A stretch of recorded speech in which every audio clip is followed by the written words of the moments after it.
Well, good evening, everyone. How are you doing? How are you doing? We have another live stream tonight, and we have three different laptops to work on, all different makes, all different models, all different problems. So make sure to vote. I actually have the poll pulled up there. Let's see if I can pull it up for you. And it looks like we're going to get the poll pulled up, created on Twitch. So is everyone ready? Is everyone ready? Let's go, Dave says. Hello, Dave. How are you doing? Hello. JFix, how are you doing? Dragon, what's up? What's up? Did everyone have fun on the last Sunday's live stream? The LCD screen of death? I'm so tired of it. Bonjour, bonjour. Every time I see you, I remember Paul Newman. Paul Newman, eh? What about who else? People say I look like people, I sound like people, so I can't even. Now I'm starting to think about somebody else. So let's see. Get my coffee on. So I've had a long day today. Lots of stuff. I'm backed up. I'm trying to get caught up. Hopefully, you guys can help me do some repairs tonight. My mom's doing much better. I went and visited her today, and she is just doing good. My back is feeling much better, and I haven't got my chair yet, which I'm super annoyed. So I'm trying to kind of take my time and pick, be very careful on what I'm picking. So, but everything seems to be good. Recently found your channel, love the content. Thank you, Amish kid. Thank you for that. Finally caught a live stream. Well, I'm glad you did. And so right now I have my first edit of a live stream, because we did a part 2 of a video we did a couple weeks ago. We fixed it on the live stream. I have it edited, my first draft. I'm going to go back through it again.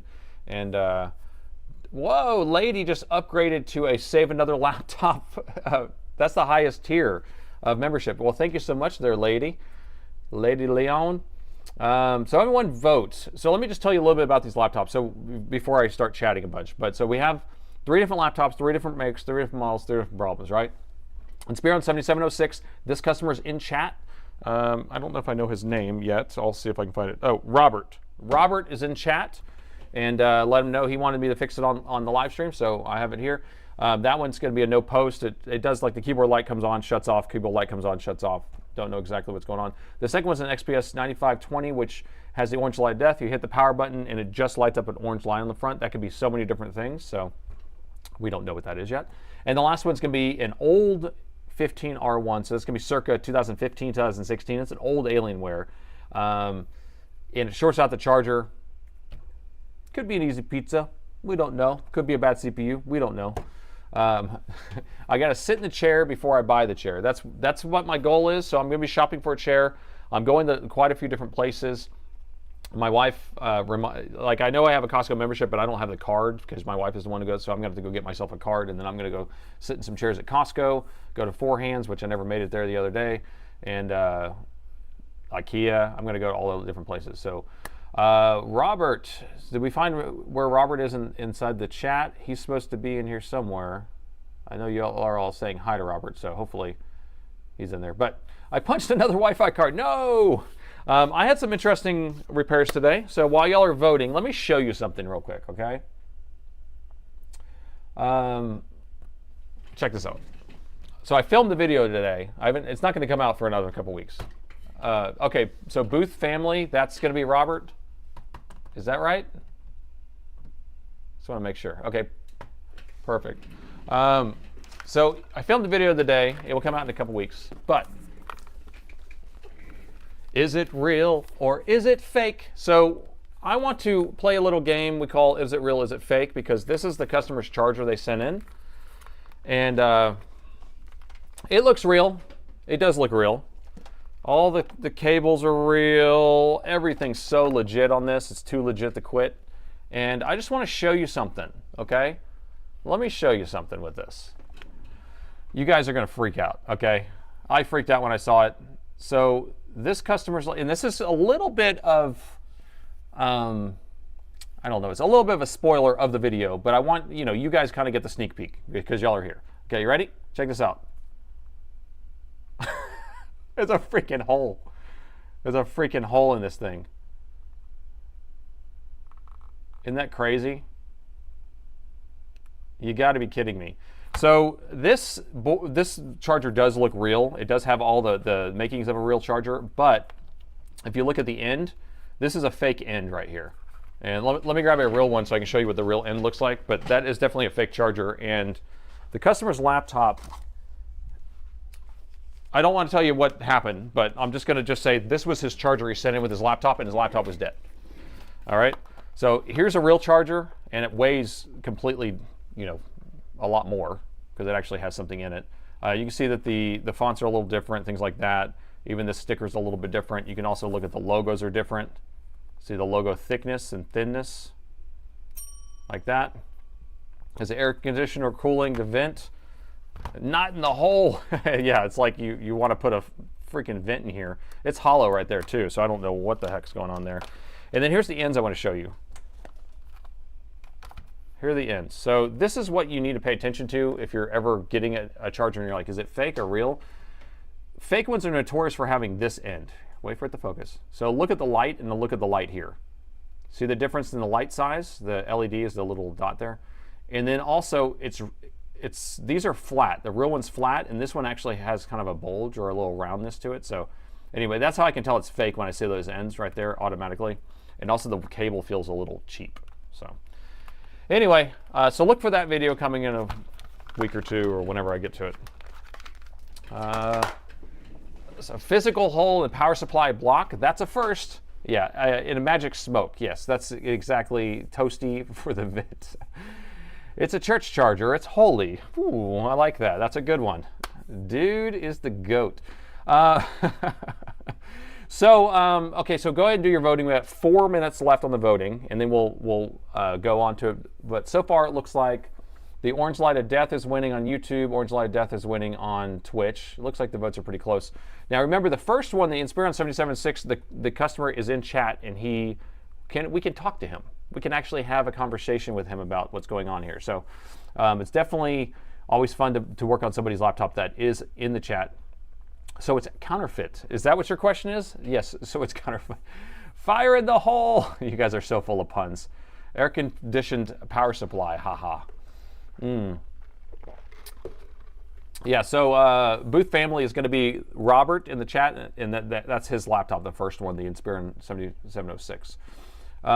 Is that a spy cam charger on the floor? Where?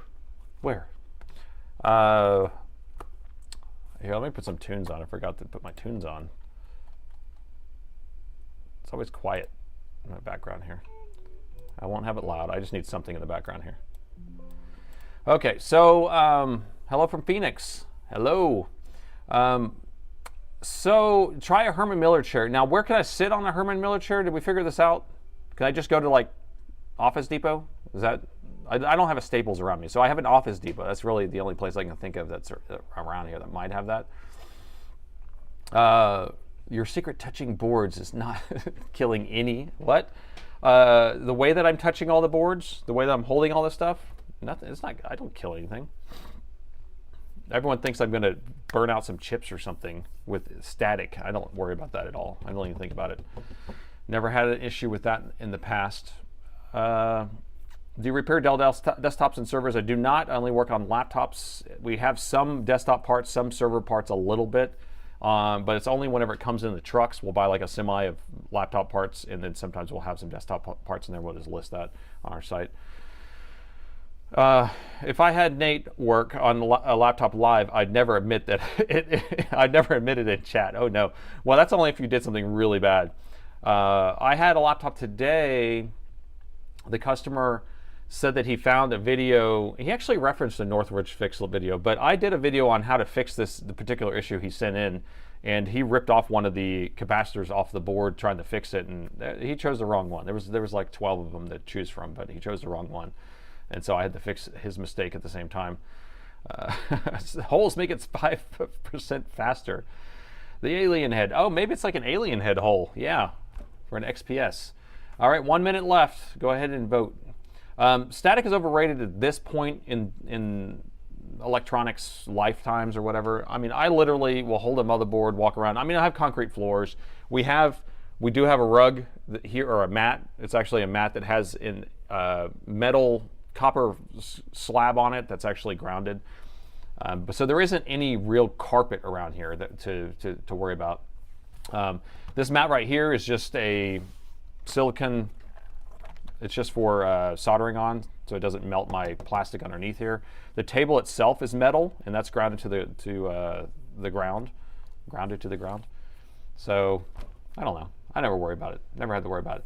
Hi. Oh, Dr. Montgomery White is still in the hospital. No, that is not good at all. Well, I'm hoping you feel better. Everything's fine with me at this point. So, what's your obsessive static? What's the name of your microscope again? I get an AmScope. The link is inside the video description, the exact one I use. It's pretty expensive, so you can get lower end versions of it. You don't need one that has a microscope camera in it or anything like that. So, you might want to try an Ego Pro chair. Let me do a screen capture of that. Ergo Pro. What I'm doing is I'm just kind of screen capturing the chat, and then I can go back and look at those. Okay, all right, it's time to jump down the rabbit hole. All right, you guys ready? So the winner chicken dinner is going to be the Orange Light of Death. The second place is going to be Robert's Inspiron 7706. So we'll get to you second there, Robert. Highest percentage goes first, second highest percentage goes second. And so we have a 47% and we have a 37%. So, and then we'll do the last one. So first one's going to be that Orange Light of Death of the 9520. So the amount of grounding on these boards limit the ESD, and there's so many capacitors. Yes, I don't worry about it at all because of that. At all. So let me grab the first one. All right, so this one is kind of an interesting one. I read the note ahead of time. And I guess I should have given you that information, but it already won anyway. The customer even put another note in here, I think. Tried multiple adapters, especially power button. This guy has, all the customer's information's on here, so I don't want to show it. So hold on, let me see if we can find something that doesn't have any customer information. This looks good. All right, you guys read all the words. So many words. So the unit is completely OEM. So that is a good thing to tell me, that you're not using aftermarket stuff. You're using regular stuff that came with it, no matter what. So we don't have to worry about that. Roughly shut off. Only signs of life is when the dock is connected, the connector and lights up. And then the amber light illuminates when you press the power button. So that's going to be on the front here. There's a power button light, and when you press the power button, the light's up there. So there's a lot more information on this, but we don't need any more of that. It basically shut off, and now we have an Orange Light of Death. So I call that the Orange Light of Death. It's my own little coining of the phrase, but essentially, when we press the power button, it will probably get something here, but it's not doing it right now because we got to plug it in. But let's go ahead and do our intro so we can get onto this, right? Greetings from Ireland, setting the title. Okay. All right, new date, another laptop that needs to be saved, and this time we have an XPS 9520. Now, this customer said that this laptop is completely stock OEM. He hasn't changed anything out, and it abruptly shut off one day. And the only signs of life that he actually sees is that when he presses the power button when his dock is plugged in, the orange light on the front illuminates momentarily. So I haven't taken a look at this yet. Let's take a look together and see if we can get this figured out. Boom. Okay, so the first thing I want to do is see if it turns on. We will go ahead and press the power button, which we already did this, but let me go ahead and get our power meter pulled up. This is the USB power meter I have here in the corner, and I'm going to plug in the power. 3, 2, 1. So it went to 20 volts momentarily, went back down to 20 volts. You see how it's pulsing? You see that? We don't like that. That's a no-no. That's a no-no. Okay, so I'm going to pull this out. I'm going to move to the other port just in case we have some other issue. But what should happen here on a USB-C port is it starts out 5 volts, negotiates up to 20 volts, and then the laptop will start pulling what it needs from the charger. But if we're pulsing up to 20 volts momentarily and then coming back off, it means that right as it starts that power rail, right as it starts, it shuts it off, and it means it's probably finding a short on the motherboard. Now, I think this is a really bad thing at this point because and we're trying this one too. So all 3 ports are doing the same thing. Now, if we had an issue with a PD controller, so power delivery chip, which is going to be the USB-C negotiation chip, if we had an issue with that right now, then usually it'd be like one side would work and one side would do something different, or they would act a little bit different than that. What I'm trying to say is that there has to be something past it, because it's negotiating up to 20 volts and then shutting off. Now, there could be still a PD controller issue, but I think it's highly unlikely. And kind of what I'm thinking is, if we have an orange light of death, usually that pertains to 3 different things. We either have a BIOS chip issue, so I've seen like missing components on the motherboard near the BIOS chip. I've seen a short on the EC chip, and I've seen a short on the PCH. Okay, now the power management chip generally won't cause this. It's because if we're hitting the power button, which we didn't try that actually, let's try that. Now I'm wondering how we would even get the orange light here, because we're pressing it, we're not going to get it no matter what, because it's never staying at 20. Now, he said he plugged his dock in, he was able to kind of trick it to stay on long enough, so maybe that's what it is. Maybe when he plugged the dock in, that went ahead and triggered on or stayed at 20 volts longer. So is there any evidence that has been opened up? So that's going to be the next thing. So this machine isn't the 17-inch version, but there is a 17-inch version of this where there's notorious issues where people are messing with the SSD, and then it will like blow out the motherboard, blow out the EC chip, blow out the PCH, things like that. But I don't think he noted anything about that.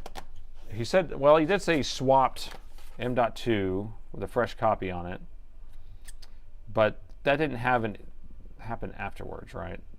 Repair turns on, OS. So you start talking about OS stuff. The machine's not even turning on. We don't need an OS thing here. So hold it for 20 seconds.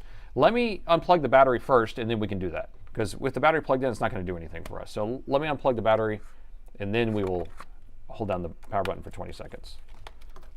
So we'll get the bottom pulled off. Thunderbolt issues? I don't know. Thunderbolt's one of those tricky things too. Drives me crazy. I will try the 20 seconds. You guys are all about this 20 seconds here. It stayed at 20 seconds. You guys are funny. You like the t-shirt? Yes, the problem solver. Wait, problem or solver? Problem solver? Blah, blah, blah, blah. No, wait, hit the power button again. Okay, I'm going to hit the power button again. Power button again, okay.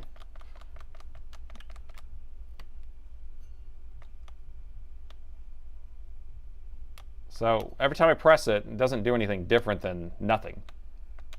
So now if I hold it, it's, oh, you said it got the 20. Oh, yeah, look at that. We got to 20 volts. You guys are smart. Okay. And now we're getting our orange light? Nope. But it is staying there at 0.25. So, okay, at least we know that we can get it up to 250 milliamps and just sit there, because now whatever it is getting hot, it's probably getting hot right now. Okay, cool. I like that. Thank you. That's what you're here for. That's what I pay you for. Booting? No, it's not booting. If it was booting, it'd be pulling more than an amp. And the bottom is off. Yeah, 250 milliamps is actually really bad, or it's trying to do a pre-charge current on the battery. So let me unplug the battery. Let's just get that out of the picture. And then we're going to hold down the power button to discharge all the capacitors on the board. And then we'll plug it back in. So now it's completely clear. This machine will power on automatically when you plug it in. All right? So it should start out. See, it's doing that thing you're talking about. I'm going to let it sit here just by itself without me pressing the power button and see if it finally negotiates. There we go. So it didn't have anything to do with me pressing the power button. It's just the longer you let it sit in there. Now you see how it's sitting there at 0.28? That's 280 milliamps. The board's not on, okay? That's not good. That's not good at all. And this is a 9520, isn't it? Oh no, yeah, it's a 9520. So I was thinking it might have a chipset issue. Well, chipset's on the CPU. So this could be a bad BIOS, could be a bricked BIOS, maybe. Maybe. Well, let's see what's getting hot, shall we? So let's go thermal. Let me make sure my thermal camera's on, because it did die earlier. Are you dead, thermal camera? Nope, you're on.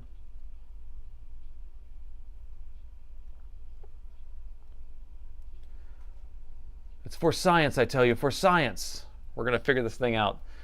But yeah, so it could be a BIOS, it could be the EC chip, or it could be the PCH or a chipset.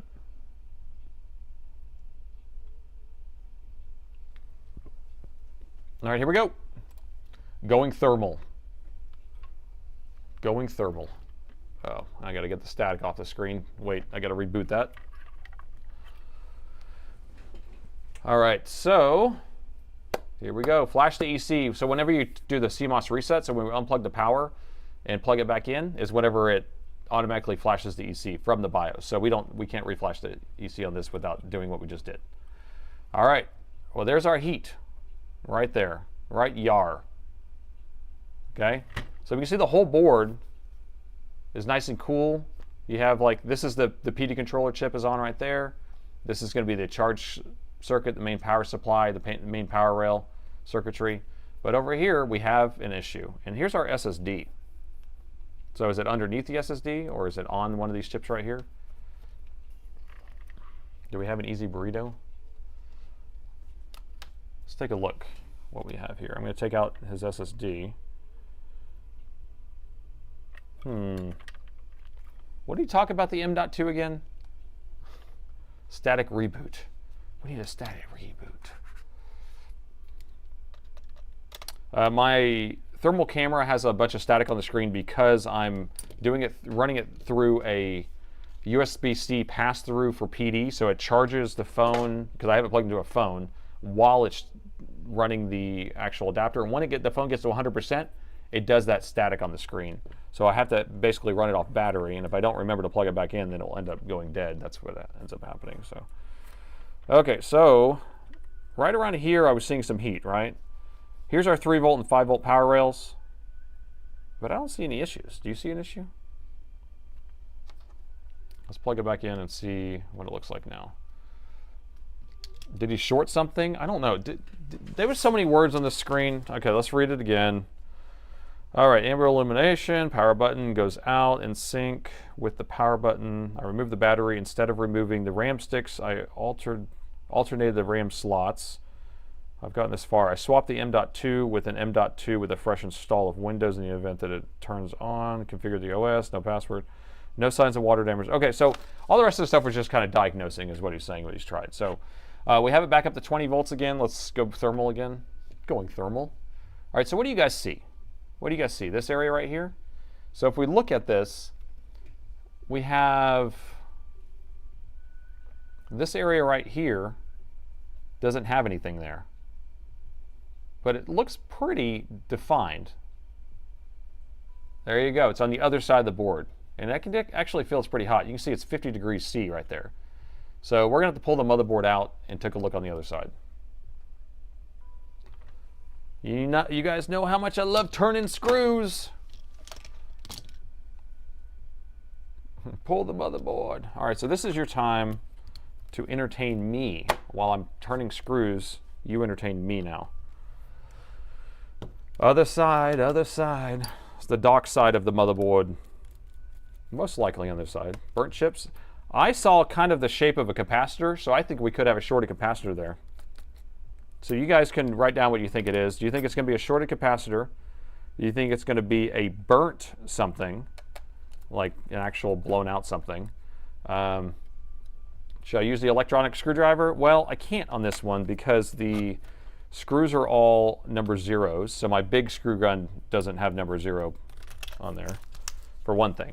I have an electric screwdriver, but it's just like, zzz, I might as well just turn it by hand. I can turn it faster by hand than that. So, plus I know where all the screws are. It doesn't take that long. Failed cap, shorted cap. Okay. Oh, I forgot to end this thing here. And the pull. Sorry about that. I left the pull up on accident. Okay. Got some bits, got some cheers, thank you. Looks like 2 defined spots on the other side. Yep, I agree with that. Now, is one of them a cap and one of them is a chip? Or do you know what I've seen before? Okay, think about it like this. I've seen where a chip is trying to power a certain power rail, and that power rail is shorted, because I had a shorted capacitor, so the chip is heating up and the capacitor is heating up. Just got here. What'd you miss? So this motherboard, when you plug it in, it doesn't negotiate 20 volts, but it keeps trying. It kind of pulses to 20 volts, shuts off, pulses to 20 volts, shuts off. And then finally, it will stay on at 20 volts. We opened it up, got it on the thermal camera, and found a heat spot right here on the other side of the board. So now we're turning some screws. Jacob, hey, Nate, have you ever heard of, never heard a update or wasn't around for it. How did the owner react with the laptop say, that you saved that you originally scrapped? So I called him, and he's actually, so what he's talking about was a video I did a couple weeks ago. I deemed it bad. The customer just scrapped his machine, and then we worked on it on the live stream, and I was able to fix it, and I do have an edited version of that we're about to post. Now, I called the customer to let him know that the laptop was fixed, and he has a really thick accent. He doesn't speak English very well, so the conversation was very thin because we weren't able to communicate too well. He was happy that he didn't have to buy another laptop. It had already been like a month and a half, I think. So he was like, yes, I'll pay right now. So he paid, sent it back to him, and he was happy. Now it wasn't like this is, it wasn't as ecstatic or as exciting as I thought it would be, but that's, what can you do? So, get number 10 drill bit. Yeah, that's what I should do, actually. Except, then I'll need to turn down the speed, because this is such a very, very fine screws. Very, very fine screws. And I don't want to break anything. Like the big screw gun, I don't mind using on big screws or big Alienware machines that the screws are like really long, but these are so short. Maybe taking them out might be okay, but putting them in, I definitely don't want to do that. I mean, I can adjust the stop. Oh. There's a spill. All right, and the motherboard is out. Now, he said there was no spills, but contrary to what I'm seeing here, this looks like a spill right here, right there. Now our heat is over here. So we will see that, but let's get under the microscope and take a look at this evidence here. The S1 Apex. I looked at one of these screwdrivers that were like $150. I'm like, I will just turn the screwdriver, please. I don't want to spend $150 on a screwdriver.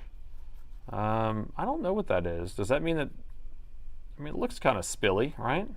It looks sticky for sure. I don't know. Right here. And look under the motherboard's cover here. Well, nothing got on the board, so whatever it is, whatever it was, it's nothing. This is all sticky from the sticky right here. So, oh my gosh, my focus is killing me. I keep turning down my brightness so I can't even see what I'm looking at. So, all right, so that actually looks okay. It doesn't look like a spill to me. OEM power supply, yeah, everything's OEM. He said it was, and I think it was. I think it is. All right, so here it is. So you guys said that it should be right around here, because we already looked on the other side of the board, or looked on that side. So capacitor it is? Is that what we're thinking? So I'm going to peel this back. I don't see any evidence of anything burned on this, which I thought I would. But let's peel this back and take a look. What do we have here? We have the EC chip. So do you think it could be the EC chip? Or do you think it could be something that powers the EC chip? Do you think it could be one of these capacitors over here? So you guys can look at this now and start, putting in what you think it's going to be out of these components on this side. So again, if we flip it back over, we have something here and something here. So something here and something here.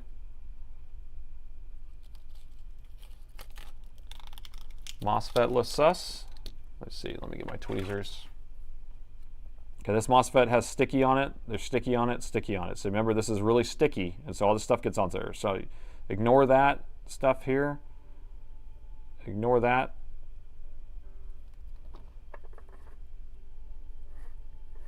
See if I can get it to focus better for you. Turn the brightness all the way up. How's that? All right, so this area, I think it's in this area that we saw something. There's a diode right there. Diode could be bad. There's a 0 ohm. All this stuff has sticky on it. These are just inductors that power this sound chip, the EC chip. I've seen the EC chip be shorted, but if it also has no power, then it will do it. So not the EC chip. I don't think it's EC chip at this point. So all right, y'all ready?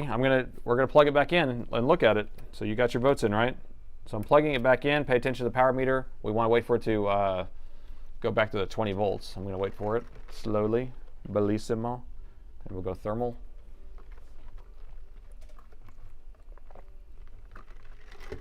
Ooh, that's hot. What is that? What is that? What is that spicy whatever? That thing's spicy.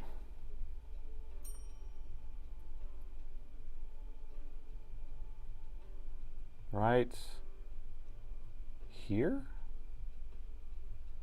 Smoke test, lady, thank you. Right here is freaking on fire. This thing, is it that thing or the diode right next to it? I can't tell. I can't tell, but you can see 105 degrees. That is smoking. That is smoking. So let me see. So it's one of these two guys right here. Now, does it mean that it's one of those things that are bad, or if it's, what is it powering? Like the EC chip could be shorted and that's what's powering it, and it's messed up from that. All right, it's that little guy. What is he? He's a Q. Is that, if this is his label, then I think he's a transistor, right? QR. I don't know if that's his label or not. I'm going to plug it back in. Did y'all see it smoke? You ready? Here we go. See, it's pulsing, keeps trying to start up. You see how it's clearing all the alcohol off of it? So you know it's this one for sure. Now, again, is it something that is it coming through here and it's causing an issue on this side? Or is it the thing itself going to ground? If it has a ground on it. What's KO'd? It's KO'd. That's good. Nice. And then I wanted to look at the EC chip too while we're at it. So I'm going to put some little stuff on the EC chip. And the EC chip is not pulsing, so that's good. Major, thanks for the 6-month tier 1 on Twitch. All right, guys, what do y'all want to do here? We're going to just see if it's shorted on the input or output, right? That's what we need to do next. So I'm in continuity mode, and I'm going to go from ground to one of the inputs here. That's nothing. What about this one? So we have a 0.8. Okay, 0.8 over there, and then what about this leg? Nothing. All right, so what are we supposed to have here? 0.9, 0.8, 0.7? What are we supposed to have on that? Does anyone know? Does anyone know off the top of their head? Of course not. I don't even know. So let's grab a board. It doesn't take very long. Here we go. We got a board right here. Brand new with a bad CPU. Perfect. Brand new. We're going to send it through the ultrasonic cleaner. That will fix it. Do you think it's an AND gate? I don't know. You guys are smarter than me when it comes to all that stuff.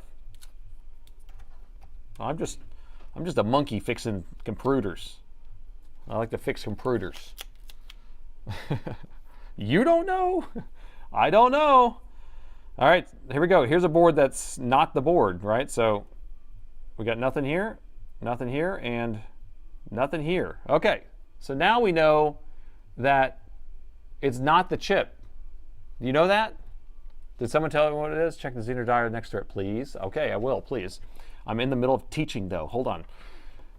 So we just measured the input, the output, and or all three of the legs on this board, and it doesn't have a short on one of them. So what does that mean? Well, what it means to me is that we have voltage coming in through one of these legs, trying to go out through this leg right here, and this leg is shorted.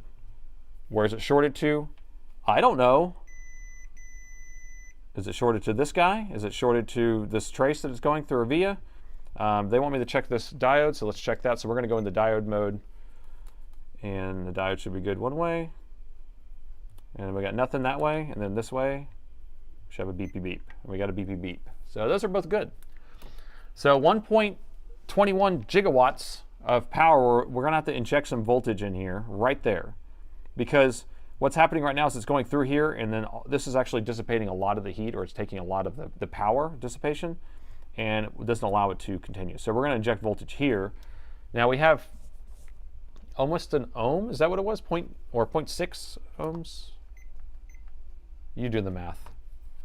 You do the math. 0.6? 1 ohm now, 0.8, 0.6. It keeps moving around. Yeah, the diode was wiping with alcohol too, but it was too hot. Okay, so 0.8 is where we're going to inject voltage. So we can do 1 volt. And we might be able to do more than that if we know that it's not going to the CPU or something. So let's get this set up here for you guys, for your viewing pleasure. It's all for your viewing pleasure, of course.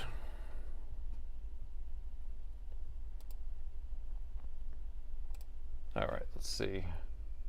Can you see it? There it is. All right, so we're going to inject 1.21 gigawatts. Of course not. This always starts at 1.5 volts. I'm going to turn it down to 1 volt for science.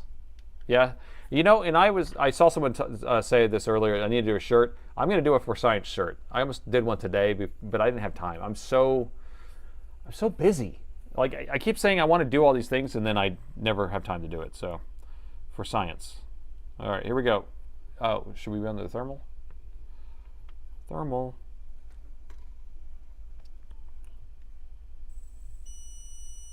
Do we see anything? Ooh, I don't see anything. I see something where I'm holding it, but that's just an arc, I think.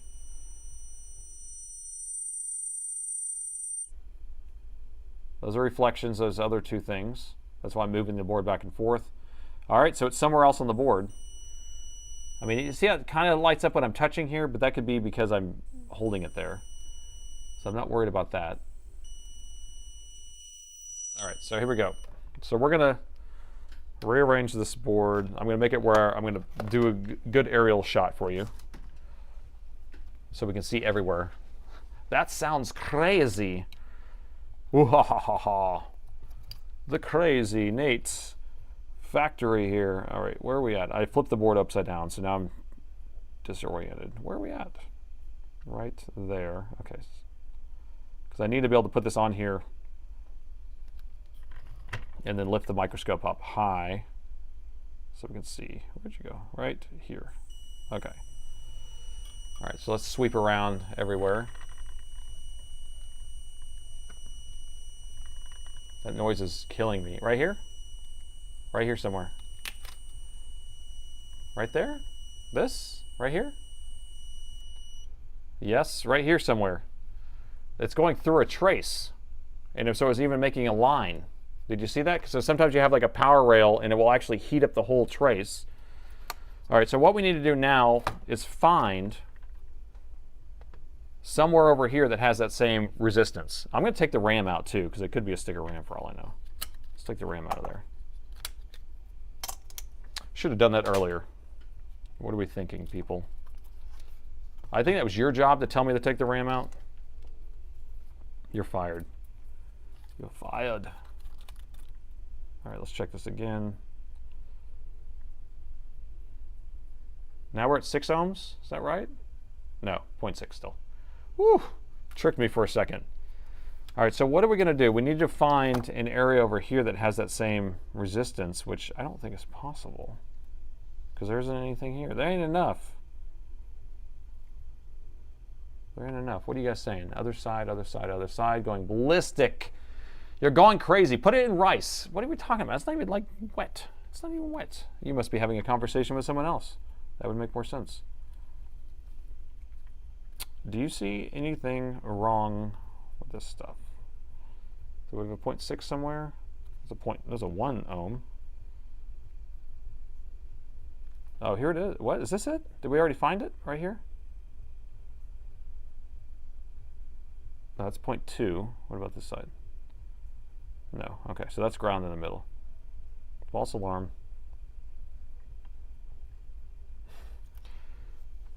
All right. Remember to shim the RAM. Is that what we need to do? Shim it? All right, I got to figure out a way to inject voltage. And here, let me just, oh, wait. What's this? Is that a burn? No, it's just sticky. All right, I'm going to pull this whole cover off. I'm going to turn down my light so it cools off a little bit, my microscope light, and that will make it where it's not in the way for the thermal camera. Get the sticker out of the way. We're going to try to inject it again. The other side again, solder a wire. We might have to solder a wire. You might be right. But we're going to try this first, like this.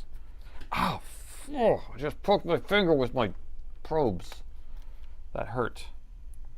We may need to up the voltage, except I don't want to break anything if I don't know what it is.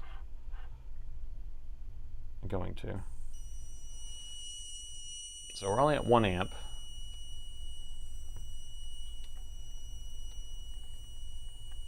Because you can see the line. You see that? See, right here, this line right there.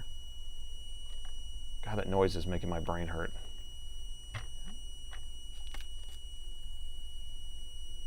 So that line, I'm just going to put it right here, and we'll stop. And then that way we can kind of come down and make my brain not hurt as much. And then we're going to come down to this. So let's see if we can find 0.6 over here, because it's, oh, you can't even see that. It'd be easier if I switched. So this is where it seemed to be going, was right in this area. So let's see if we can find a 0.6 over here that we can inject to.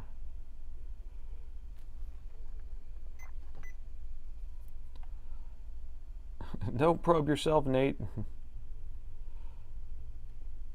I probed another Nathan.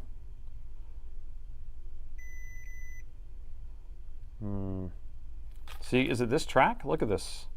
Look at this track right here. Do you think it could be that one? Let's see. Nope, that's 20 ohms. Is that right?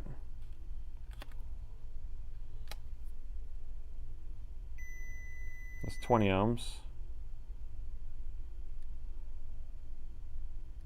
It must be on the other side of the board, like you're saying. We're just going to have to solder a wire, I guess. Hooray. All right, let's solder a wire so we can flip it over. I don't have board views for the... Wait, this is a 20. We do have this one, board view. All right, let's do it. Let's do it. We do have the 20, because I just got it. You guys are so friendly. Send it to me. Okay, board view.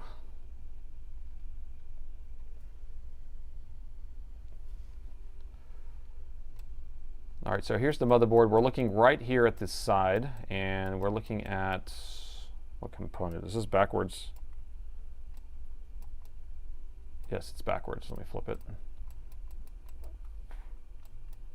Right here, RTC real-time clock. So this is going to be what's keeps the date and time.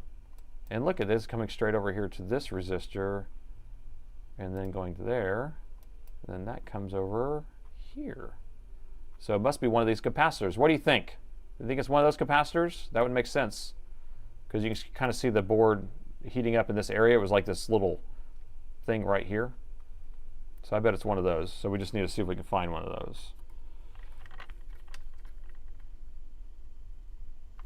So let me get my bearings. We're going to look for 3 big caps here and then a row like that.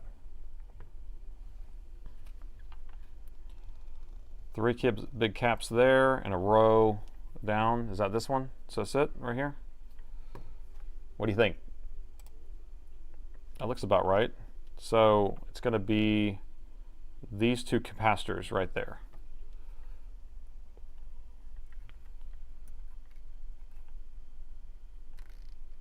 Oh, that one looks bad, doesn't it? Does that one look bad? Right there? It looks sussy. Old susser. Although it should be brighter if it was actually bad. Well, let's inject. Let's see. Let's see. All right, so I'm going to put a little bit of alcohol in there. Like that. Oh, and it just cleaned off whatever it was, but it still looks a little weird. All right, so let me measure and make sure that we do have that 60 ohm short. I mean 6.6 ohm. 0.2. 0.2. Oh, this is even closer to it. It's even less. What we got? Bad naughty capacitor. Punish. Thanks, Santa Claus. Okay, here we go.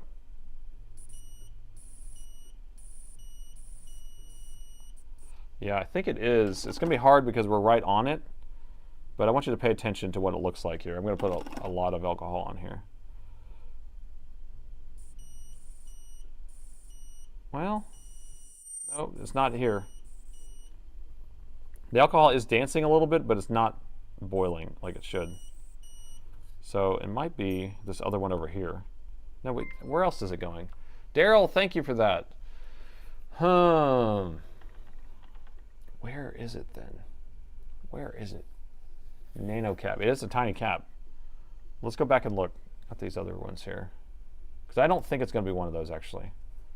But we do have some more power lines here. So this comes down here now. And it goes to the other side of the board.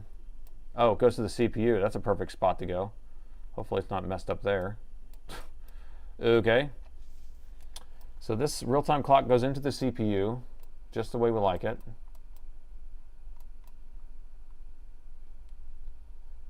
And resistor, cap, resistor. Let's find these two components here too. Let's take a look at those while we're at it. I don't know. Okay, get our bearings. We got to find U32 straight down, and then we're going to have 3 caps in a row down here. Okay.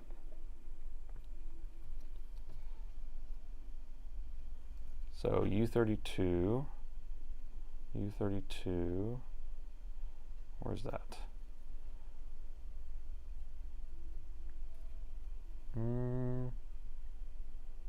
Why am I not seeing it?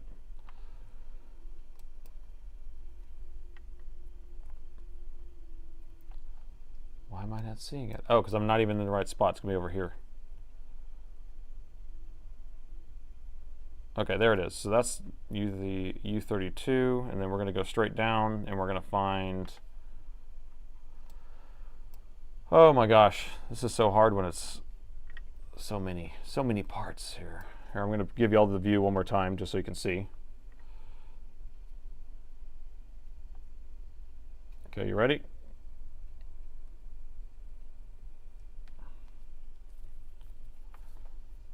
So we have those chips there. I'm going to go straight down, and then we have a... I don't think they're populated. I don't think they're populated. I think this is the area right here, these two things.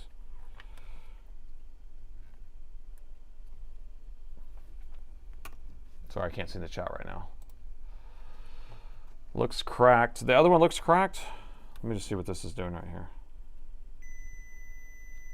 So that's our 0.5. This is ground. That's 0.5. And then that supposedly goes through this VA and comes over to this other one. So I don't know. I guess we have to just kind of see if it's one of these guys, but I don't know. Or should we put a wire on it and then see if the CPU gets hot in the pinpoint area? Should we cut the trace? Man, I want to go to the other side. But it ties straight into the CPU is the only place it goes after that, right? Ever think about getting into brain surgery because you're so close to die? I mean, I've thought about it sometimes whenever I've messed with this stuff. It's almost like I'm doing surgery for sure. Okay. U32 to the right.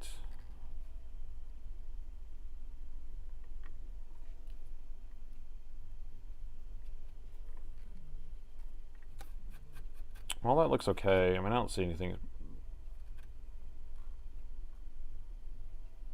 But I think properly calibrated wire is what we're going to have to do. Properly calibrated wire. Let's see. Let me just use... do we have one? Here's a beautiful wire. It's beautiful. It's beautiful. It's really big, though. Tombstone the other side. Yeah, we could tombstone them like you're saying. Because these are tiny. Like if I'm trying to hook a wire on it, look at how massive this wire is. Now I can use like really tiny wire. Let's just see. Let me Yeah, let's just tombstone them because that'll be quicker. And I don't know. I just don't know. I don't get it. If it's tied to a CPU, does that mean the CPU is messed up? Hope not. Now I'm just going to use hot tweezers, I think, and just move it over. So I'm going to unsolder this one, just slide it over and hook it there, and then check, and then I'm going to slide it over that way and check. That was the one that looked weird to me out of the two. I have magnet wire, like the tiny wire, but then I have to scrape the coating off, and I'll have to do all sorts of stuff to get that ready to go. I bet it's a dead CPU. Well, that would be so much fun. So tired of these dead CPUs. PCH is dead. The PCH would be dead. Or the EC chip, right? All right, these are hot tweezers, and it should be able to pull it off on this board. This board is thick, but hopefully we're able to get it off here. Might have to preheat the board a little bit because there is a ground plane on this. Yep, got it. No. Okay, let me check. See if the short is gone. Short is still there. Okay, let me move this one out of place.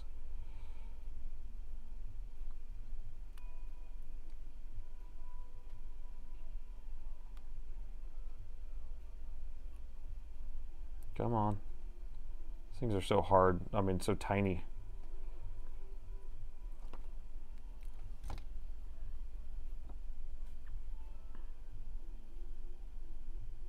Okay. All right, they're both unhooked. The fresh smell of pine. That's why I didn't put my air on, because I love the smell of it. The short is still there, people. The short is still there. Voltage injection. All right, so now I actually have a big enough pad to solder a wire to, I guess. I bet it's in the PCH or EC. Yeah, it has to be. No, sir, I don't like it at all. No, sir, I don't like it at all.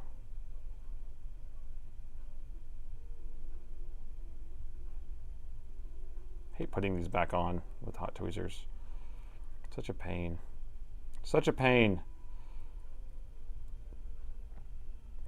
Hot air is so much easier than hot tweezers. Where'd you go? There we go. Okay. It's because these are so tiny. That's why. There we go. Oh, clean the flux. Is it driving you crazy? Okay, that's good enough for right now. Good enough for government work, I guess.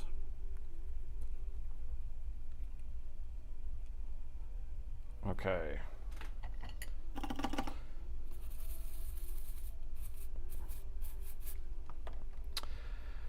Okay, now we need to solder a wire, right? I guess. Or can we go back and look and see where else that goes? Let's do that. See if there's anything else I'm missing before we do this. 201. Can you use a BIOS dump from the same Dell laptop, just a different 12th gen? For what, Sabrina? You can't use a dump on any laptop without cleaning the ME region. What do you want to do for us? Cut the trace of the CPU. That's what I'm kind of thinking, is to remove the trace. That's what I'm kind of thinking, but I don't know exactly how it does connect because of the, if you look at the traces here. So those aren't there. We figured that out. And this is going through a resistor here. So I guess theoretically we could, oh, you know, we could, wait, that resistor's not there. So we can't even take that off to isolate it. And then these, well, we injected here, we didn't see any heat here. So it definitely is not there. It's over here, right? And then it comes past this, goes this way. So we would have to cut this trace probably if it is over here. And then it comes here, and then this goes straight to the CPU. So yeah, maybe cutting here would do it. So we can try doing that if you want. I don't have a problem with that. Because we could always just put a 1 ohm resistor across that, right? So this is the spot that we have an issue right here. Oh wait, you can't see that, sorry. So right here, if we just cut this, we can always put a 1 ohm resistor back on there.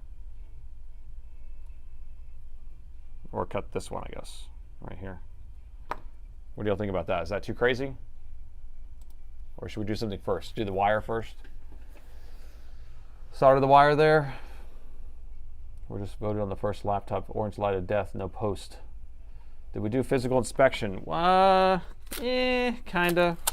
Not really. So yeah, I guess we can do physical inspection. Physical inspection. measure twice, cut once. For science. All right, let me take this off. Yeah, we'll do our gander around the board. You're right, I did not do a physical inspection, a real one. Bad PCH. We can actually, the PCH is on the CPU, so that's probably why it's tying to the CPU. So that's probably what it is. You're probably right. And that's annoying, because the real-time clock is always tied to the motherboard. On the, or I guess it's always on, maybe. So we got solder here. That's supposed to be like that. There's a power management chip. That's some stickiness, no big deal. This is part of the main power rail circuit. That's more sticky stuff. More sticky stuff. That's gonna be the power for the SSD. Not too crazy for science. For science. This is more SSD stuff. These are going to be 3 volt and 5 volt power rails, MOSFETs, and then the coils are on the other side. There's the EC chip. So we already looked over here. Everything looks okay over here. There's always a dot on the PD controller. Nothing to worry about there. Nothing to see here. Here's a fuse I've never seen blow in my whole life. So what's up? Why is it there? I don't know. I said physical inspection a long time ago. Yeah, I know. Sometimes we kind of tunnel vision it, but there's another PD controller chip there. We kind of looked over it. I just want to make sure before we start cutting board traces and stuff. But we didn't see anything obvious. We need to pull the CPU off, CPU heatsink off, I guess. Wi-Fi card. That's it. Let me pull the heatsink off. Got some people joining late, I see.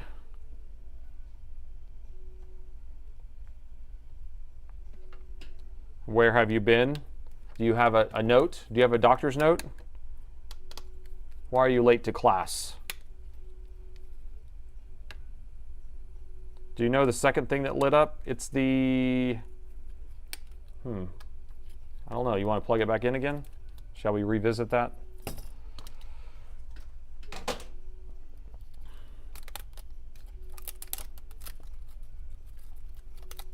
Tell you what. You know what?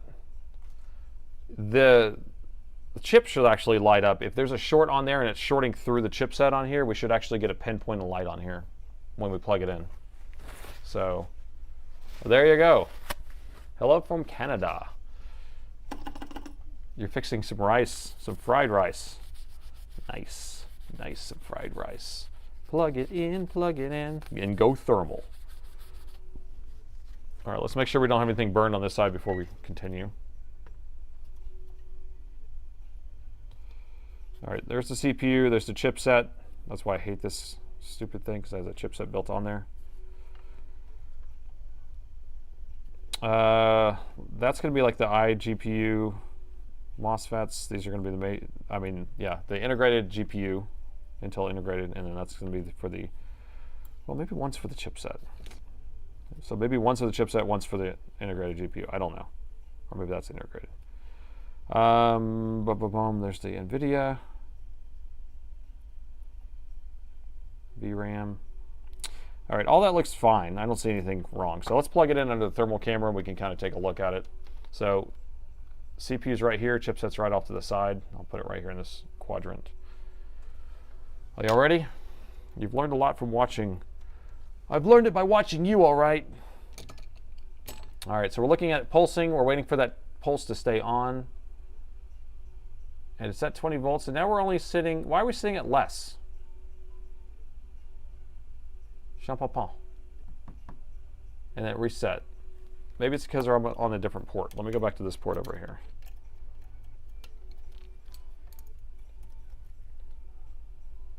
I would expect the CPU get hot if there was a short on that. Oh, there it is.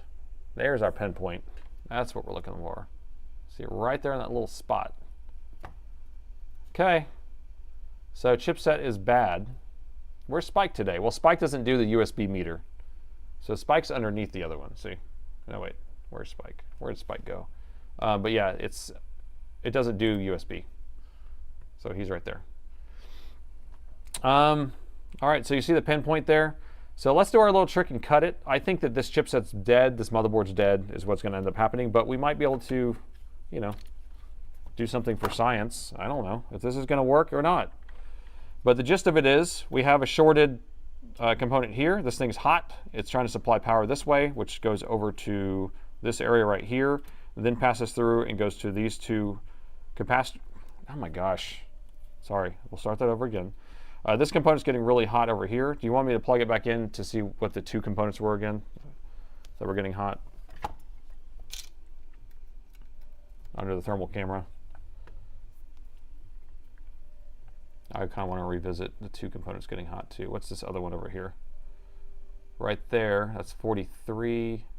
We got a lot of stuff, but 100 is what I cared about, but we could also look at these other guys. It's almost like a star field.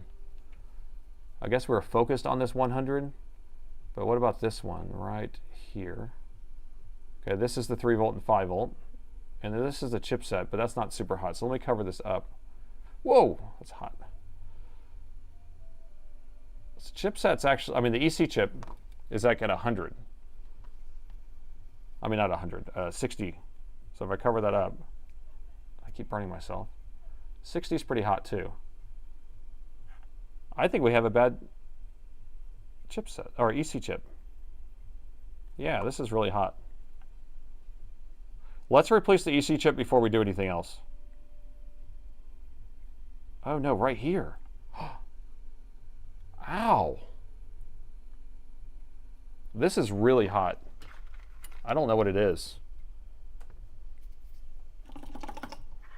Right here. Somewhere around here it's really hot. The crystal oscillator?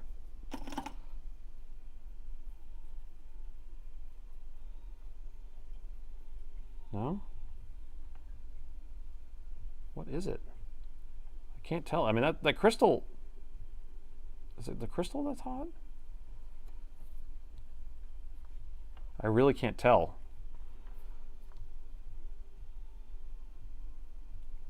I mean, the EC chip is definitely hotter than it should be too. So, I don't know. Now I'm starting to think some other stuff's going on here. So you see the EC chip's hot right there in that corner? That's way hotter than it should be. If I was show her.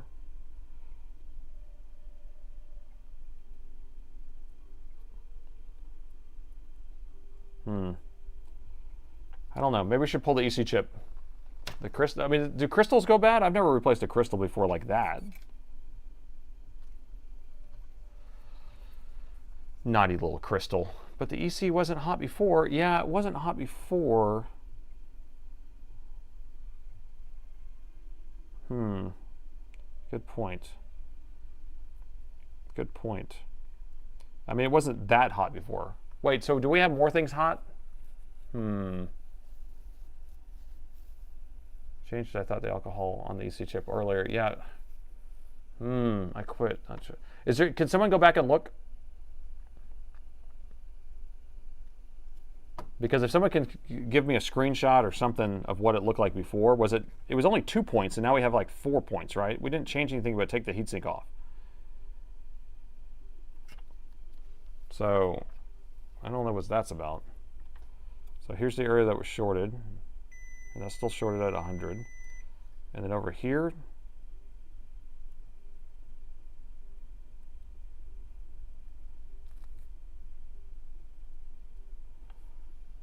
not the crystal. Add some bourbon. It ran too long. Maybe it ran too long. Check the caps you removed before. Well, I put them back on, but they're right here. And I didn't put them on the best I've ever done in my life, but, you know, it was already shorted here, so it's not like I'm checking anything. There's no science being done right here. What is QE8? QE8's over here, right? QE8, what is that guy? I don't know. Let's look at this whole area. Rocker arm keeps falling off. You pulled those two caps, but I put them back on. Several hot spots the first time. Yeah, I think there was more hot spots than that. Component next to the top of the EC chip. Yeah, so this was hot right here on the EC chip. So, but over here you're saying it's hot. Poke it with a stick. Thanks, you scruff. All right. What was it going to do? I was going to do something. You said to do something. Use the thermal camera and look at it again. All right, let's go thermal. Turn off our brightness, so I'm going to cool off my light here. Okay, plug it back in.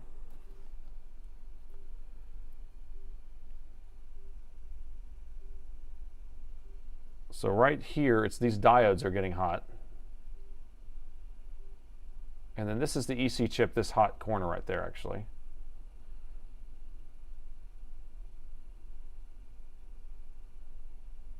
These diodes are hot, yes. This up here is the 3 volt and 5 volt. I'm not worried about that one. And this one is thermal camera close up. Okay, well here, let me do that. Let me get the little thingy, the macro lens. Let me put it on the thermal camera. Give me a second here.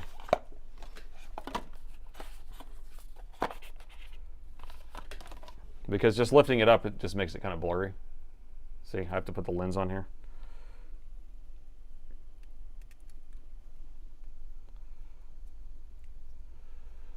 Okay, pull the dims before you forgot. So yeah, I did have the dims in there first. Okay,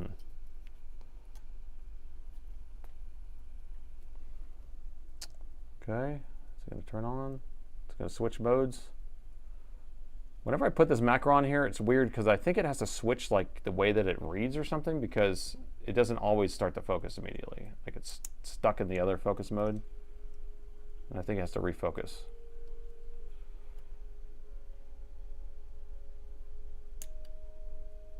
It's going to work. I don't know. Y'all have this, right? I never use the macro lens, so it's weird. Like right now I have the macro lens off, and look, it's not in focus at all. It's not showing me a picture. And then when I put it on here, it doesn't show me a picture, but it kind of brightens up for a second. And let me reboot it, see if it does it. So what was the hottest chip? The hottest chip was that like transistor thing that was powering the RTC clock line.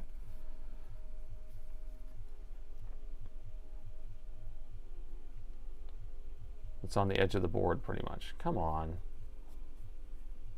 Why aren't you gonna focus? I messed with this the other day and I finally got it to work, but it took a while. See, now it's not working at all. Now it just makes the whole thing. Turn it off and on again. Usually closer. Yeah, I know, but see, you can't see what I'm doing, but it's right now it won't even focus in any way. And if I take the lens back off, now it doesn't focus at all. Like the macro lens off, and now there's nothing still. It's weird. It's like it has the magnet in there to kind of tell if it's on there or not.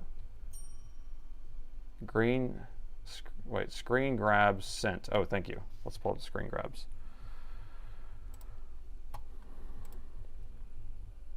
Sweet. You're my boy, Premise. All right, do we have both of them here? Sweet. All right, so Premise sent me the screen grab. So here's the EC chip, and it's not hot. Okay, it's not really boiling here, but if we do look at this, we do have all those spots here. This was the hottest spot, and this is the EC chip, and so we do have a hot spot right here on the edge. So it maybe just wasn't as hot as it was here. So there was something going on very similar to that.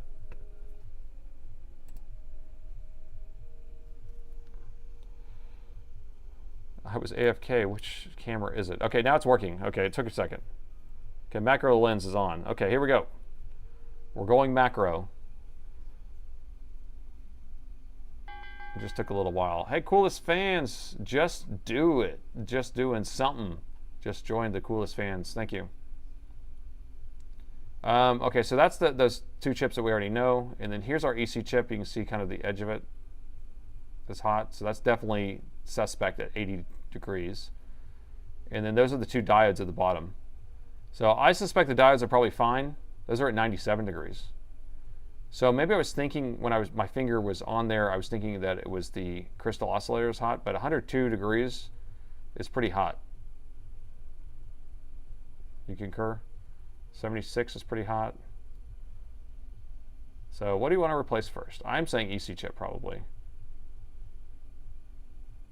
because that's more common. It's smoking.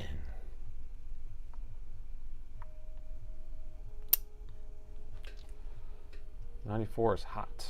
There's a problem. Yeah, I think there's a problem. Okay. All right, let's do EC chip. All right, how many people have changed out an EC chip in their life? Raise your hand. I've done it on this board before a few times, I think. So it's not super hard, but let's pay attention to which one we have here.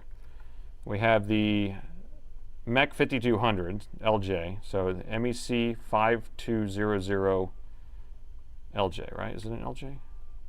Yeah, LJ. Okay, this is a BGA chip. We're going to try to do a clean pull where we have to pull it straight off, and we're going to leave equal balls on either side so we don't have to reball the chip. These, I hate reballing these. I mean, I can reball them, but I hate them. Hate doing it. So if I don't have to, because the balls are tiny. Them balls are tiny little balls. Tiniest little balls they are. All right. So let's get this guy pulled off, but let's find a donor first.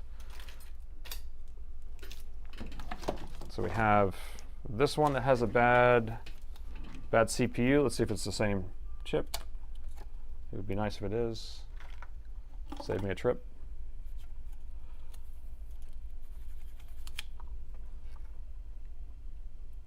There you go, MEC 5200 LJ. So here's going to be our donor.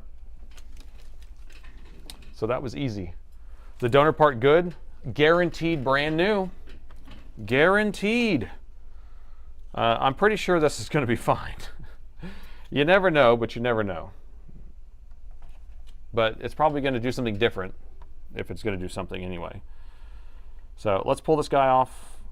Because, yeah, I guess you could think about it as like the EC chip has to communicate with the PCH, and so maybe the PCH is the EC chip is shorting to the PCH, or vice versa. Donut balls, tending some balls. All right, so here we go. I'm going to get all set up so I can grab this. So make sure I have tweezers that are large enough to grab this. I also want to make sure that I have my flux available, Black Horse flux in the house. And then I'm going to change my nozzle to the bigger nozzle. So I usually use this smaller one here, but I'm going to use a bigger one because I got big balls. There we go, this bigger one. See how it kind of covers more of it? That way it heats evenly. And I will probably use a higher heat anyway, 450, 60% air. We're going to kind of heat the whole area first, and then we'll go in there and grab it. Again, what the goal is we want to pull it straight up. Now, if I have tweezers that suck, which these may already, yeah, see, I'm having a hard time grabbing onto it. It will kind of slip off, so let me grab another pair. This is Soren approved, brand new. There we go. See, this is grabbing onto it much better. So when I pull straight up, I'm just going to lift it straight up and set it off to the side. And then that way the balls on the board are going to be perfect. Brand new from Soren's box. And then I could send this chip over to Soren so he can put it in his box. And then he'll think it's good. I watched that video the other day. Soren was replacing a power management chip or something. And he pulled like 2 out of his box, and they kept doing the same thing. He finally just grabbed a new one. He had like brand new ones. And that was the problem the whole time. I was like, yep, brand new. 6.7 transistor. Is there a 6.7? 6.7. I didn't see it.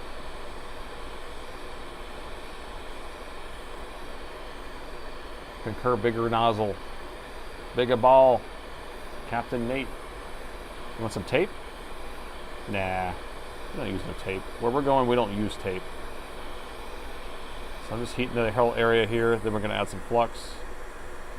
I want to get it nice and underneath there. There we go. And so generally the way I do this is I'm going to heat this until I can tap the chip to the side. You don't want to tap on it, but you want to tap it to the side and see if it starts moving. See how it's moving now? Okay, so now I want to move away. I'm going to let it cool back off. I'm going to put my tweezers, oh, I don't want to be still hot. Now I'm going to put my tweezers around it. I'm not going to really grab onto it.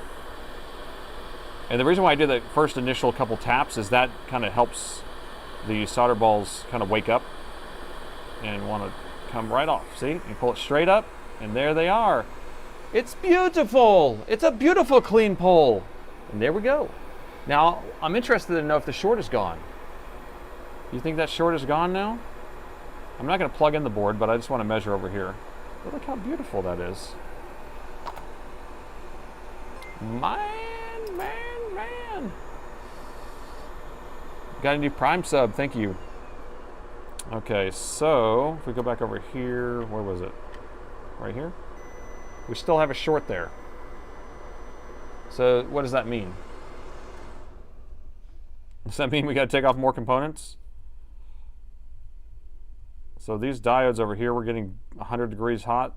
There's no short over here. And they're not shorted. So that probably means the EC chip is not bad, but there's something sending the stuff to it. But do we want to go ahead and just put the new EC chip on? I don't know. I have no idea. For science, we could. Because we could put it on, okay, here, so if we want to do a science project, because that's what we do. So we can say, nah, we can just say nah.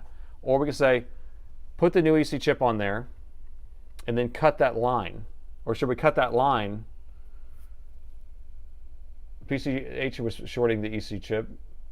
So should we cut the line then, right now, with the EC off to see if that gets rid of the short? Let's do that. It's not like we can make anything worse. We're going to make it all better. It's going to be better than factory. Better than factory. Okay, so where was that line that we need to cut? Right here. I'm going to cut this line right here. Cut it. So what do we use, a razor blade, or should I just like drill through it? What are we going to do? This is tiny. It's tiny. So I'm just going to cut right here.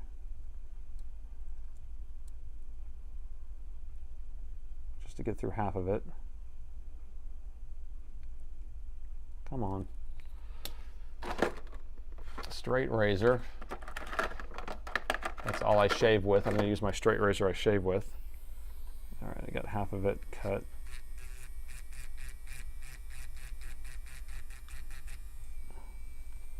Ooh, it's a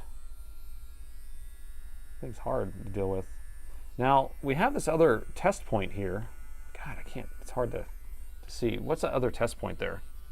Are we going to be affecting that?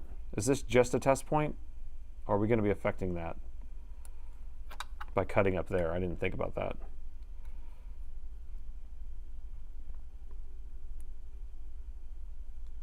This does not want to cut. If it beeps, it means it's working. More beep, more better.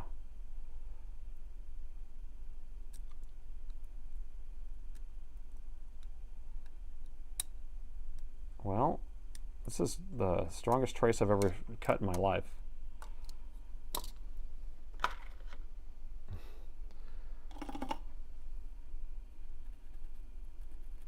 Oh, that trace is just getting better and better every time I mess with it. How is that possible? I mean, I'm starting to apply some real pressure here. There we go. I think I got it separated now.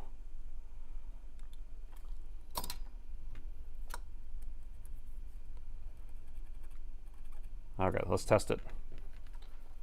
Do we have these cut? Okay, we are cut.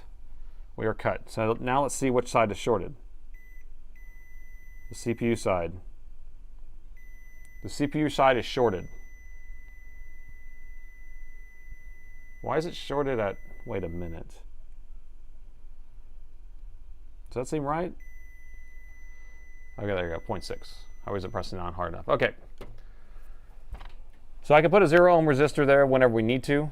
All right, was it a pad? It was, in the board view, it actually had a resistor there, but they just decided they're like, we don't need that. So, all right, so it's not good. It's going to the CPU. Do we need that?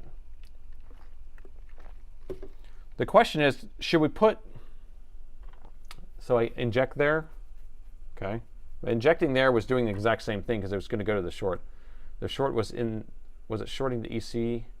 Yeah, the PCH was shorting the EC. Now, hold on. Here's what I want to ask. Because I don't want to plug in the board without having this EC chip on here. So do we put, if we put an EC chip back on, do we put the original one back on? Because we can just drop it back on there without having to think about it, but then we don't know if it works. We don't need to put 0 ohm there. My whole idea is to run it without it because it's the RTC. So, but does it fix the short that was on the EC chip? That's what I want to know. If it fixes all the other shorts that were around here. So replace the EC chip, because we can always replace the EC chip and then just take it back off, or I can mark it as a good one or a bad one or whatever. I'm not really that worried about it. Reinstall the same. If we reinstalled the same one for science, we should have cut that line before we took it off, but I guess I didn't think about it being an issue. Install another one and test. Okay, let's do another one. I'm not worried about it. I'm not scared. All right, so we know how to do it. It's not very hard to do. Not very hard to do. EC not necessary for testing the PCH short. Well, the PCH shorted there, but we cut the line, so therefore now it's not, shouldn't be affecting anything else. That's my whole goal. So we cut the line. Now that short going to the PCH is gone. It's on the RTC. And so the other line should not be getting pulled low, so therefore everything else should work. At least that's what I'm thinking. Swap the EC for science, yep. Okay, here we go. Save them balls. Donor board coming in hot. Woo! Look how hot it is. That thing hot.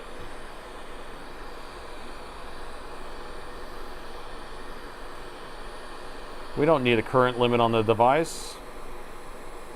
No siree, Bob.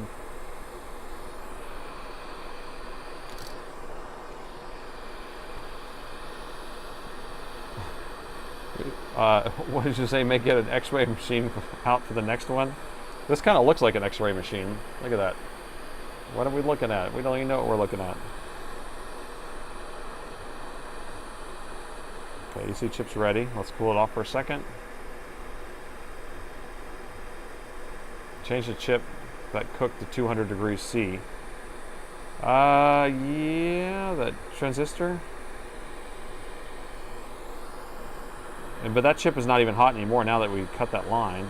Or it should be not hot anymore at least. I guess that's my idea.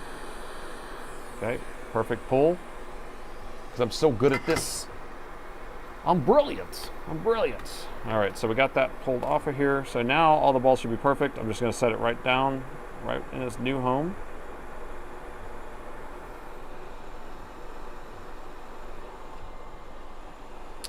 Actually, it's this new vacation home because you may come right back off of here, right? Because we're not going to keep him on there. But I'm just going to line it up like that. All right, we're going to get the corners lined up. And so when we hold this here, I'm going to press down more on the board than I am going to be squeezing on the chip because I don't need to do that. I'm just trying to keep it from moving around. And when it's sitting on top of balls like this, they're kind of fighting each other. So that's why you have to really think about what you're doing here. Okay, so I think we're good right there. So I'm holding it in place, looking at the corners, and I'm just going to heat this up just quickly. And then I'm going to move away. I'm not going to move yet. And then see if it actually stuck. It didn't, so we're going to try again. See if I can get it lined up right.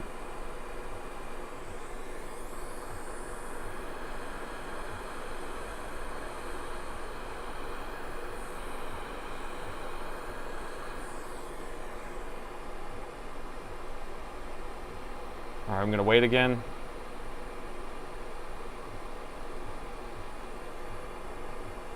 So that time it's stuck. So now it's stuck there. It's just partially stuck there. I'm going to add a little bit of flux.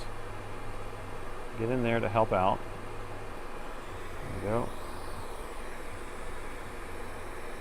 Come on, get under there. Good. All right. So now we're just going to heat this up slowly. And then you'll see it actually sit in the right spot. So pay attention and watch.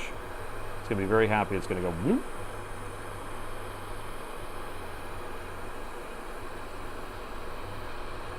There it is. You see it jump? And now it's sitting where it's supposed to sit. And now it even moves some more. There we go. So now I can tap it. There we go. All done. It is installed. It is installed. The good one. All right? This one's good. The chip is fluxing. What the flux is going on over here? Look at those balls. You guys are full of puns. It's punific. All right, so where's my toothbrush? All right, so I'm gonna let it cool off just for a minute, and then we're gonna try to clean the flux out of this whole area. Happy New Year. What are we talking about? Lead-free solder should be banned in BGA. Pretty much. Although that is lead-free solder because that's what they use, and I didn't change it out. They're just using the original stuff. But I've gotten pretty good with working with it.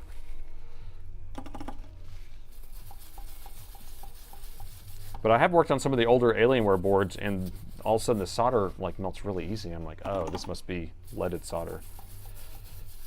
You know?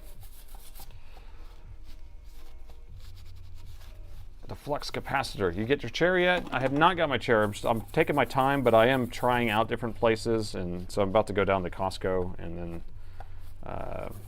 hit Office Depot up and sit in all sorts of things.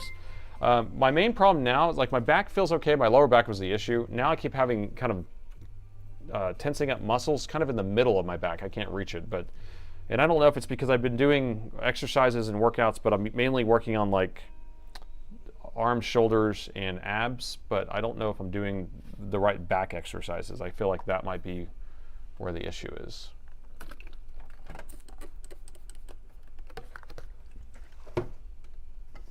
I just added a bunch of alcohol underneath it. I just want to be able to clean out anything extra around here. There we go. Okay.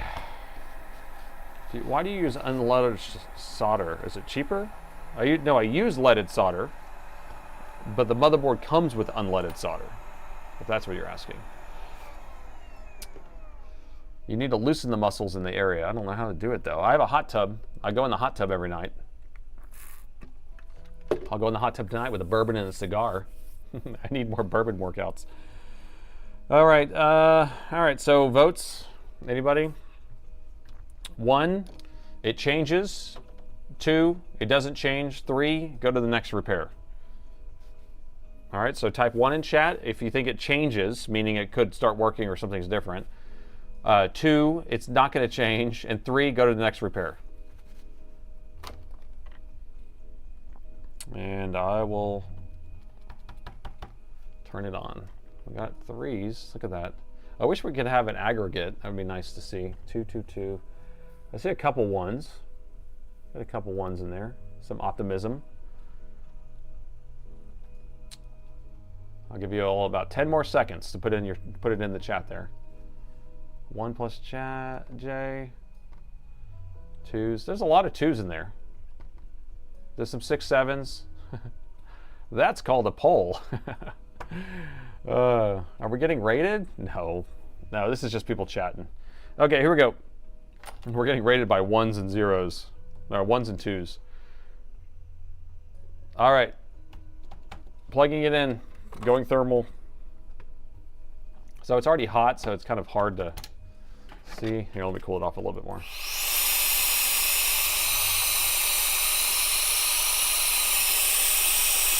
I speak the language of the motherboard. Let's go.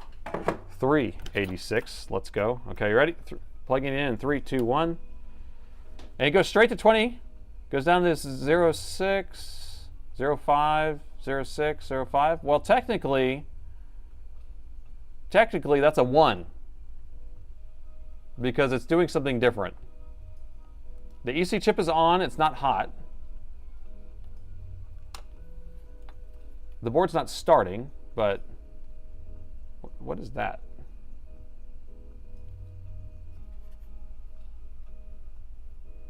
That's like the LDO. This actually looks nice. This is very nice. It almost looks like it's trying to start the RTC, and it can't do it. Can't do it. BIOS time? That'd be fun if it was just a bad BIOS. A shorted chipset bad BIOS. All right, so now we put our 0 ohm resistor back on there, right? Where is it at? Where's the thing we cut? Where'd it go? That's different. So whoever did 1, 1, wait, whoever did 1, the number 1, 1. Gosh, why is it so hard to say that? We cut this trace, that's what's different, and we put a different EC chip on here. Now, we still probably have a short here, I'm assuming, right? Still have a short there. So putting a resistor back across here would be useless. We can put a solder ball across there. You can't see that, but we can put a solder ball across there. We can put a resistor across that. How much current are we pulling? We went to 0.06, which is good. So the way this board starts, it goes to 20 volts. It will go up to like 0.05, then 7, then 3, then it jumps up. It does like this little process like that. And so we can actually look at the startup inside of our metering software. Let's see if I can pull that up. Where is it? Z, okay. All right, so let me start it over. I'm gonna plug it in. It goes up, down. So it did the actual 2 first little steps here. It should actually have 1 more. Tazzy, I got a raise from my insurance company today, and I want to add this to the chair fund. Thank you so much there, Tazzy, for the 100. I don't know what that is, but I appreciate that.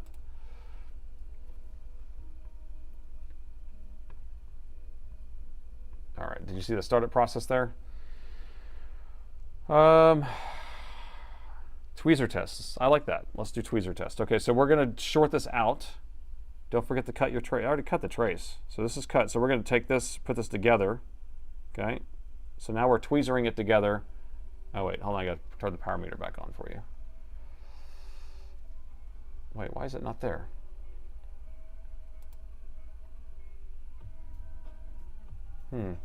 Oh, because I minimized the freaking program. That's why. Okay. There we go. Okay. Sorry. I'm tweezering this together. Pay attention to the power meter. 3, 2, 1. And now it's doing that cycling thing again. And it's shut off, restarted, shut off, restarted. I pull it off. And what if I just tap it real quick? It went to 250 milliamps per second. So it's done. This thing is done. Damn, I think $100 makes him a shareholder. I think it was 100 something. I don't know what SGD is, but a Singapore dollar. So 100 Singapore dollars. I'm not sure how much that is. That's 78 bucks.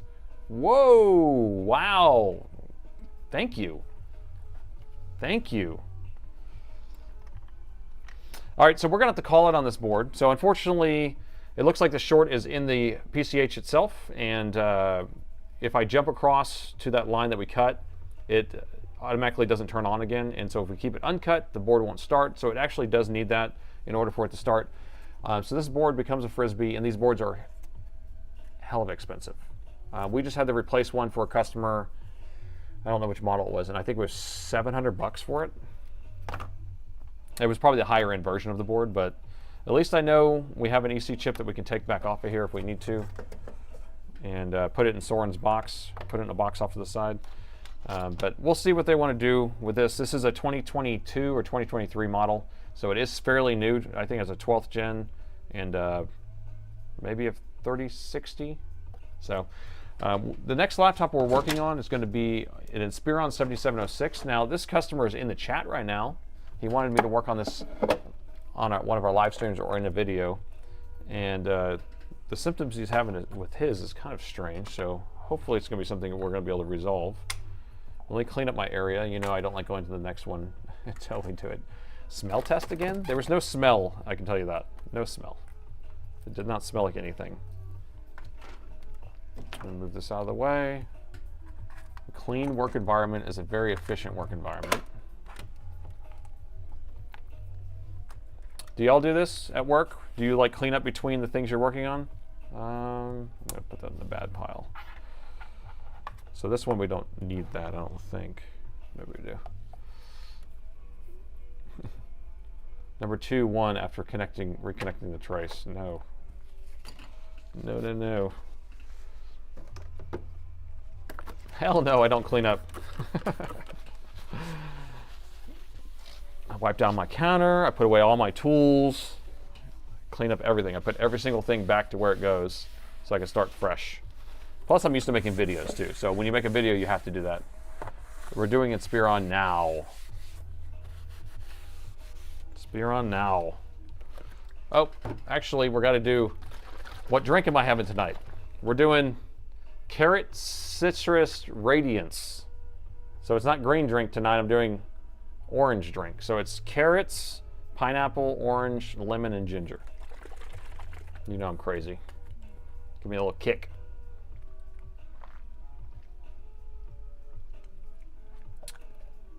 That's good. Yep, and we're using the spike meter now, I think, because I think it does have a barrel jack.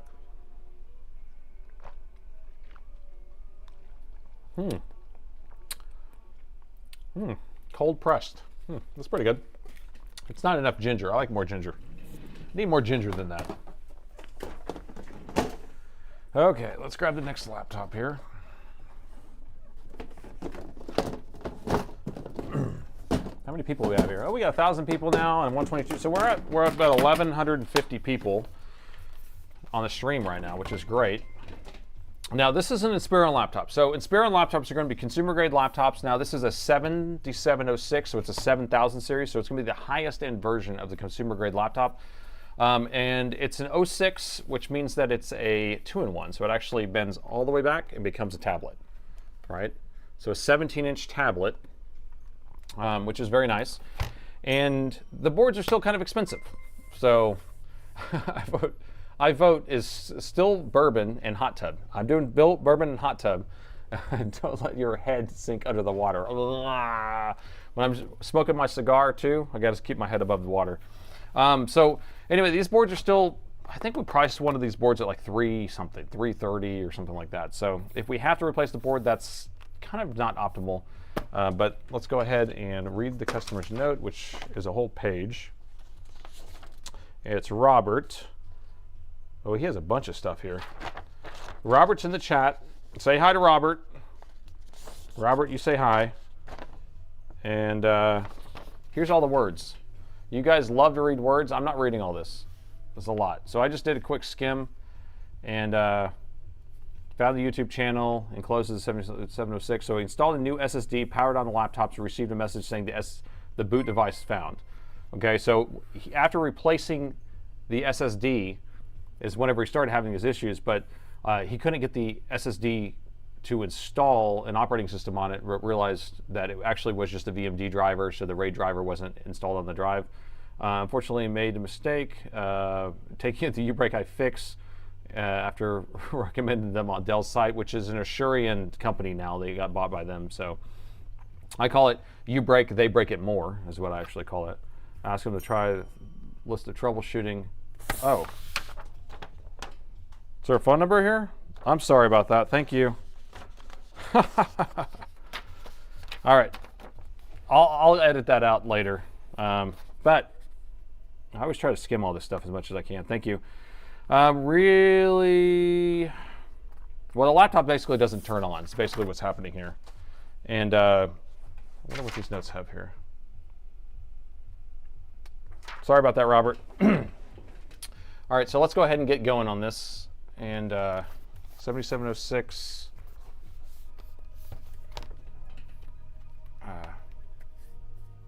Should we do the intro? Should we do the intro? Sometimes I don't feel like doing the intro, but we're going to do it anyway.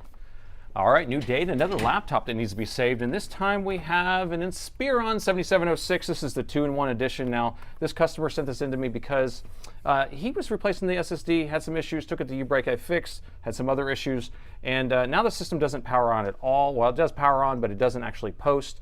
And he was hoping I would take a look at it on our live stream. That's what I'm doing right now. So I haven't taken a look at this yet. Let's take a look together and see if we can get this figured out. And you guys are going to help me.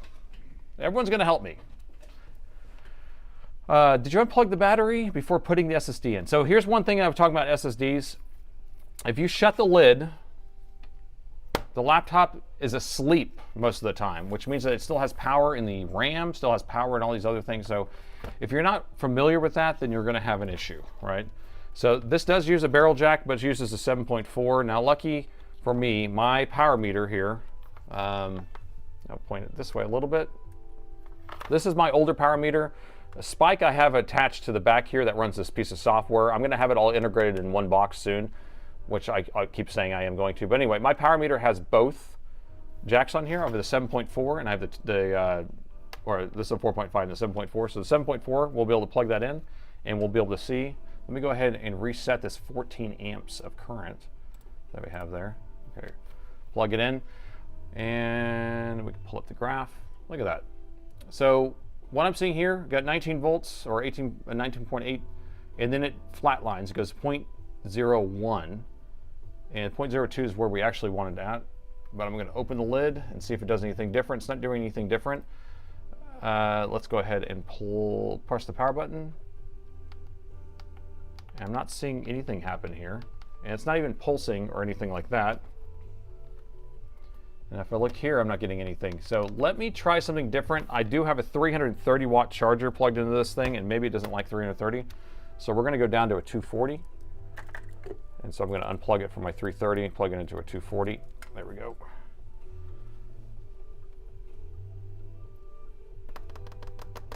All right, here we go. Now we're plugging it in again. It may act a little bit different with the 240. Okay, still 0.01. Open the lid, nothing different. Press the power button, nothing. You know, I could have sworn that earlier, oh, there it is. Yeah, there you go. Because I swear my tech was saying that it actually flashes the keyboard on. Are we seeing that? Yes. Oh, I can see it. It is flashing the keyboard on. Can y'all see that?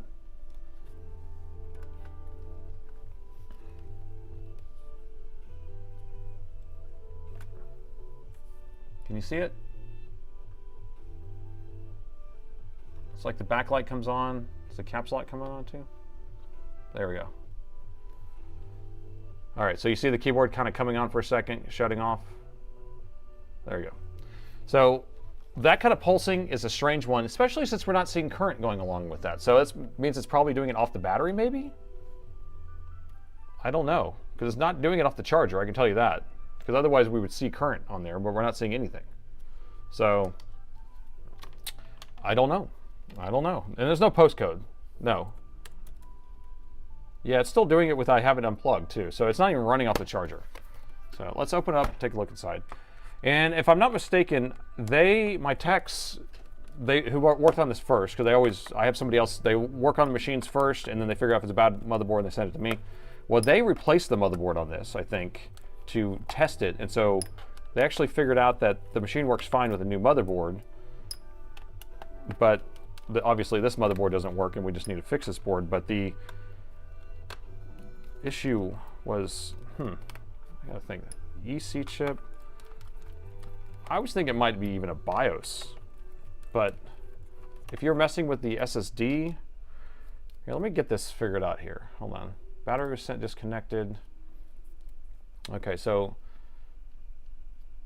here's what Robert's saying. I'm just gonna pull up the chat for you here in my crazy screen here. So we got on, off, of course.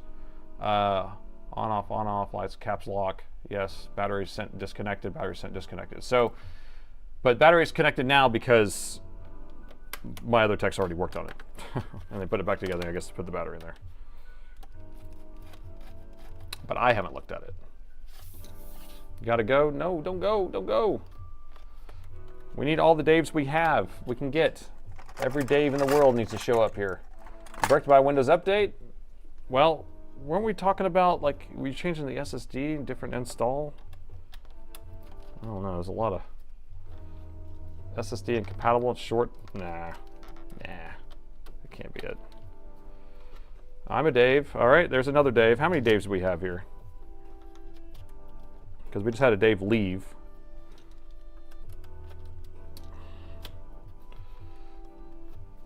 Why isn't this bottom coming off here?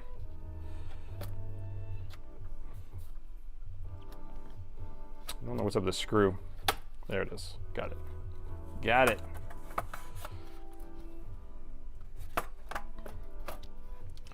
Okay. All right, and the bottom is off. Let's take a quick look. Oh, look. There's a light on the side here that's on. Can we see it? Yeah, it's faintly on. I can see it right here. It's just solid on. Interesting. You know what's funny is I don't work on Inspirons that often, so actually it's kind of foreign to me in a way. Because they are the lower end machines, we usually just replace the motherboards. All right, so the motherboard's right here, it's tiny, and the way this is set up is they have it where it fits in multiple different size machines. This is a 17-inch machine, so the board's tiny because you can put it in a 13, a 14, a 15, 16, and a 17. I think this only comes in 13, no wait, it comes in 14, 16, and 17, or 13, 15, and 17, 3 different sizes. And so it has a daughter board here that connects with the cable. So that's why this same motherboard can fit in multiple machines. I'm going to take out your SSD. I don't want that in the picture while we're messing with this. Inspiron equals consumer grade, but you get a 7000 series and it equals the higher end version of it. A lot of times it's almost like a cheap Latitude. But this board is going to be one of the boards that are kind of a little bit different. We have a CMOS here, so it has a CMOS battery. We can unplug the CMOS battery, try to do a CMOS reset, but I know they've already had this thing apart at some point. We tried to check in the RAM. Now the question is, let's just take a look around on the board. But I want to figure out exactly what is going on. We got that unplugged now. Flick the battery cable. Remember, before we mess with anything, do that and make sure that we don't have an issue. And let's just get under the microscope and take a look. Get the meshes, fix everything. I'm not going to fix anything. Now this board will be fixed by the end of this. So we got to figure out why it's trying to come on like that. We have 32 gigs of RAM. Is that another 32? Do we have 64 gigs of RAM in this thing? You could sell this whole RAM kit and buy a new laptop. Look at that. So did you get this before the memory crisis? 64 gigs. Woo! 64 gigs. Now, you got it before. So, Robert, I want to be clear. The machine stopped posting and then you took it to iBreak, you fixed, or the machine, you took it there and then they made it where it didn't post anymore? RAM is more valuable than the whole laptop. Yeah. Yikes. Lock your doors. It's a lot of money. Does it boot with 64 gigs? I mean, it should. Seems like. I have the RAM out of there. The battery's unplugged. Let's just plug it back in. I want to see what Spike does because we're not pulling anything on the power meter. So it leads me to believe that we have some sort of input power issue, personally. But plug in the power. Okay, now it went to 0.04, or no, it went up to 0.9 almost. It spiked up once. Okay, there's our spike. There you go. Now we can actually see the pattern. I took it to them after the post failed. Okay, so you break, I fixed, did not break it more, theoretically. There's a plug cooked in the motherboard. I don't see any liquid damage. Okay, so it's just in that same pattern. Does that pattern change? Now let's look at the timing intervals. So we have that two gap, that space, and then we have, so it looks like 2 are close together, and then we have a longer space. Look at that. Isn't that cool? You can actually see the interval. It's junk. Can you keep it? No. You're saying, oh, the RAM's bad. I'm going to go ahead and keep that RAM. Nothing to see here. All right, so we do have power there. Let's figure out if, it almost seems like we have a short on the board. I don't think it's a power, like a posting issue with the BIOS yet, but maybe 32 installed. Well, we don't have RAM in there at all, so it should do something with the RAM out of there. Like it should give us a RAM error or something. To me, it seems like it's starting to try to power up a power rail and then it's not being able to. So I'm going to unplug the daughter board, get that out of the picture. And this machine will power on by itself when you plug it in, when you don't have a CMOS plugged in. Although the CMOS was plugged in. Interesting. Okay, the daughter board's unplugged, which means the CMOS battery's unplugged. Just want to see what it does, see if we have the same pulsing effect. Oh, it's not even going to turn on. Interesting. 7700 supports only 32 gigs. That's interesting. What about the 7706? 7700 is different. But, okay, now it is pulsing again. There we go. Power management chip? Well, if it was power management chip, it probably would power off a battery, but it's doing the same thing on the battery too. These are all good ideas. I think we need to go around and figure out what power rail is missing or if we have a short. So let's just get on the microscope and just go around, do a physical inspection, and we'll start poking some power rails. Bad EKG. That's basically right. It's basically 7706 supports up to 64. There you go. Yeah, 7700 is an older machine. Try to find a good ground here. There we go. There's a good ground.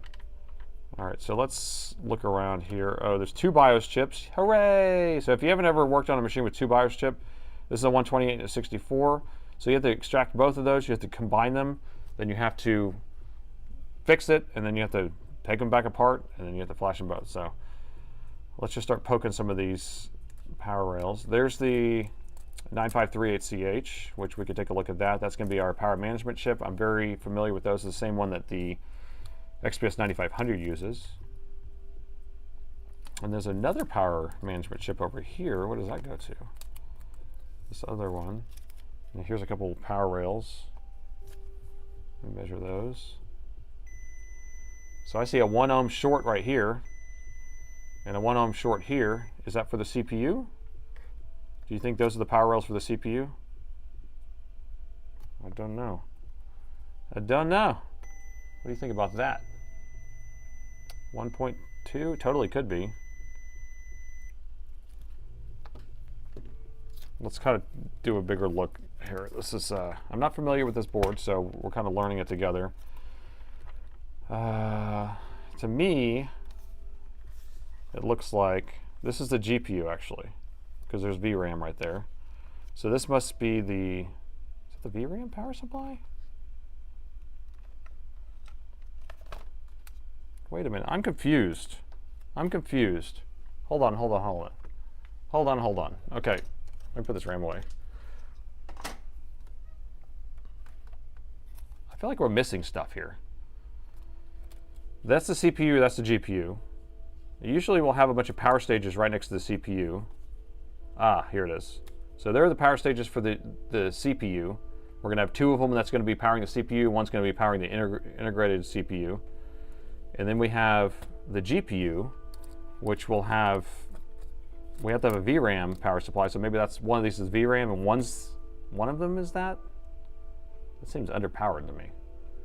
What's the Wi-Fi's purpose? We need to get this for the Wi-Fi out of here. Get this thing out of here. Get out of here, Wi-Fi. All right, let me poke these again.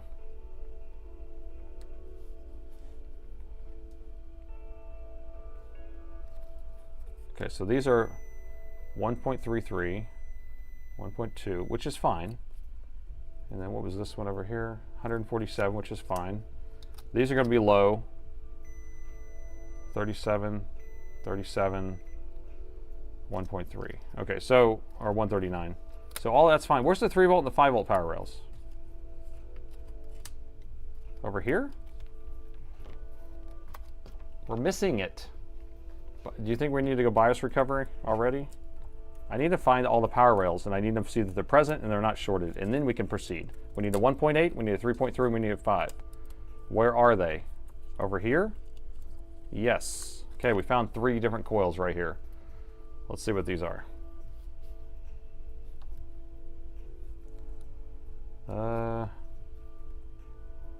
No short there, no short there, no short there. Okay, so now I want to measure the voltage on these when we turn on the board. Okay. Let me plug the board back in. Stop. Don't fix anything. I need a toilet break. Hey, there ain't nothing going to happen while you go to the bathroom. I promise. Promise. See if I can get this lined up. My cord's not that long. Okay. So I want to measure these right here and see what voltage we have. Oh, the fan turned on for a second. Okay, there's our 3.3. Do you see it? What about this one? There's our 5 volt. Okay, that's good. What about this one? I can't see where to measure. Is it on this side? So we got 1.2 coming on for a second, then turning off. Okay. So all we need is our 1.8 after that, and we would have everything we need for it to come on. So we probably will go BIOS then. Watch the foil. Where's the foil? That foil? This stuff is stuck on here.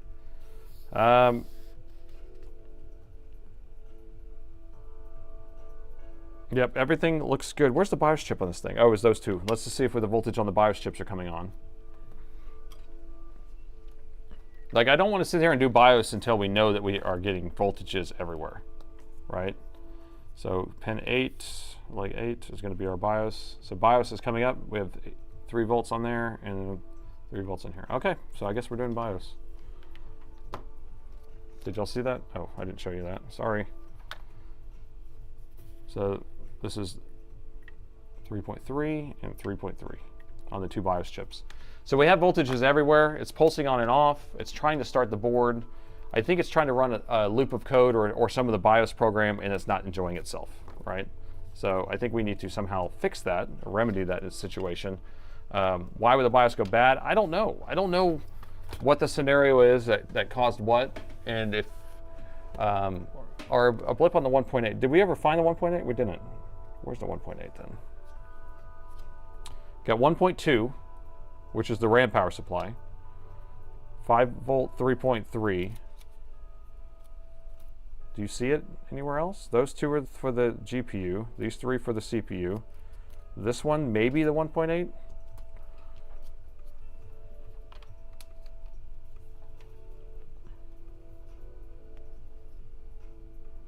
Doesn't look very big though. It's flipping on.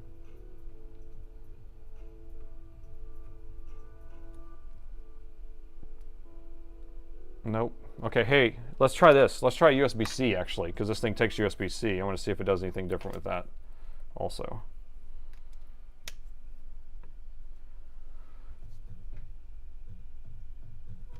USB-C working? So it's doing the same blipping. 0.05 and kind of blipping up. So same thing, cycling 1.2. Under the DIMM, maybe. I mean, we'll have to pull the board out anyway to look underneath the board, but I don't see. Let me see if I can find one of these boards. That would be helpful, because then we can look around the board real quick. Give me a second. BIOS didn't like the new SSD. It's not generally like that, because the thing is, you put the new SSD in,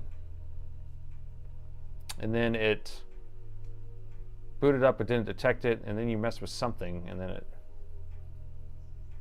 changed the battery because it caused a surge in the BIOS. Something, I mean, or a screw could have hit something, a screwdriver. Battery needs to be plugged in for the PD to work. Well, maybe we can try that, but it's the same pulsing that we're having. I could try putting a charged battery in here. That could also be the trick, but Let's see. 0.01. Nope, still blipped.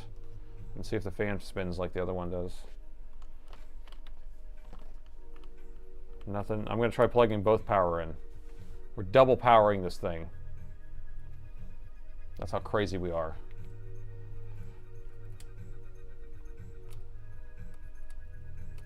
It doesn't hurt anything, by the way. So with the battery plugged in, this doesn't do anything. Look at that. It doesn't pull any current from the charger. So I have the battery, just the charger plugged in, it's pulling current. You see that? But now when I plugged in the battery, it goes down to 0 and shuts off. And it's not, it's just charging or running off the battery only. Try pushing the power button on the bottom.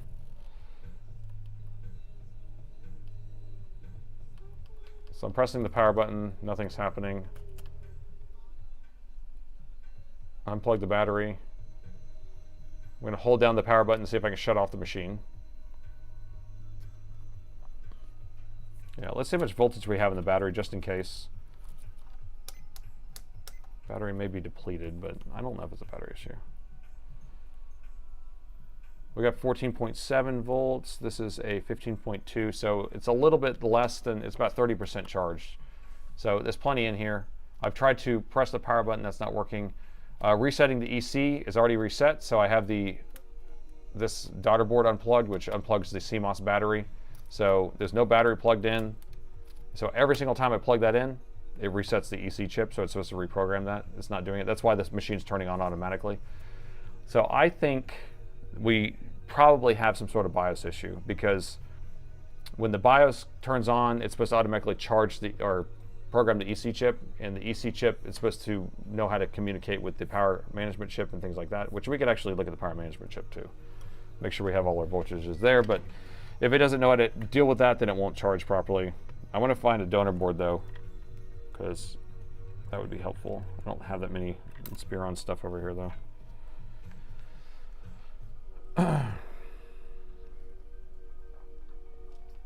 All right, so this one we should have pin 20. We should have, or not the, wait. We should have 20 volts right here. We have 20 volts right there. We should have 5 volts right here. We have 5 volts right there, and then we should have 3.7 right here. We have 3.9, which is fine. So all of that's fine. That's all we need in order for that to work properly. So power management chip's fine. OEM power, I'm using my charger. You saw some magic smoke? What? Is it whenever I slipped? I didn't see it. I let the smoke out? Is it probably because I slipped the probe off for a second? Oh, great. That's how you do it. Because I'm constantly moving around.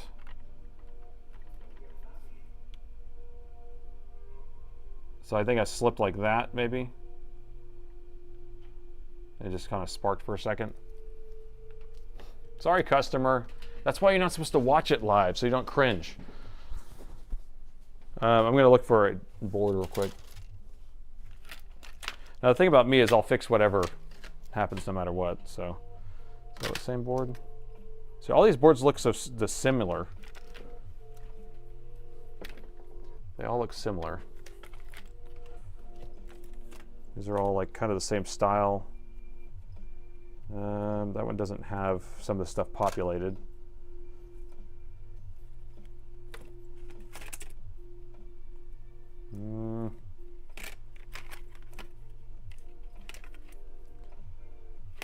See, this is a latitude board right here. Look, here's a cheap latitude board. Looks almost the same. Do you see that? So they make latitudes that are cheap like this too, or have the same setup. It's almost the same setup.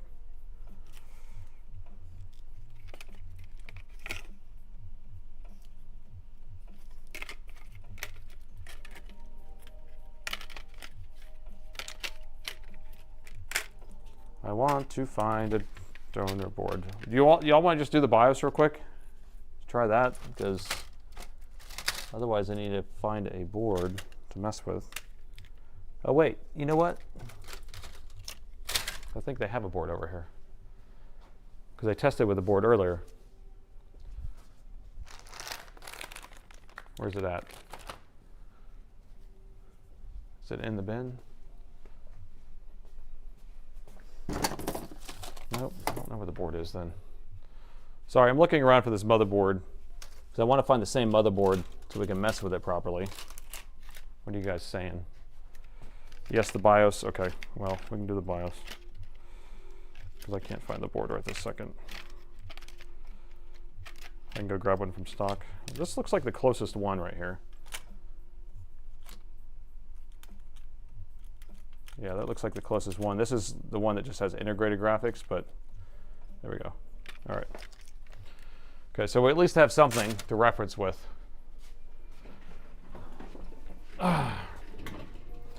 So this one actually has a GPU. This one has just integrated graphics. You can see that the chips are all taken off of there.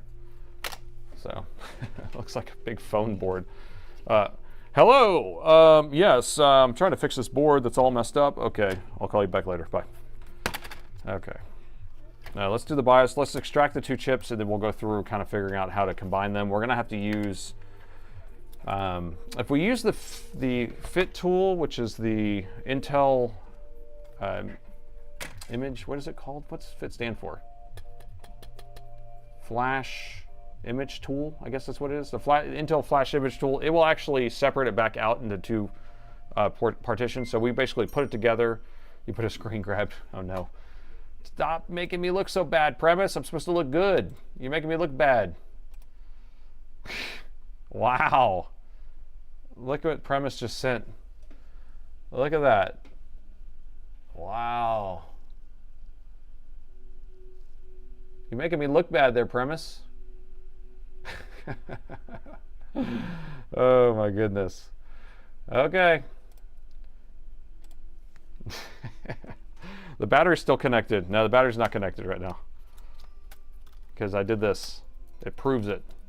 It's been proved. Give the iGPU a home. All right, let's extract these two chips here. You touched it inappropriately. I tickled it. Tickled it just so we nicely. All right, let me see if I can find an adapter that fits on this. I break it, I fix it. I broke it. Wait, you break, they break it more, then I break it again. All right, so we're going to use that chip reader. No, we'll fix it, Robert. Don't worry about it. Nothing to see here. It's all part of the science of all this. All right, so we have two different chips. We're going to start with the small chip. So I'm going to call this one small, and then we're going to call this one large, or we can call it 64 or 128. Doesn't really matter. Pen 1 is going to be in this corner right here. I have a marking here of pen 1, and then we're just going to kind of line this up however we can just to get it on there. And I want to remember the number. That's a crazy number. What is it? QH64AH. So QHAH. That's what we're thinking about. See if I can get this lined up good. Okay. You can fix it. You can do it.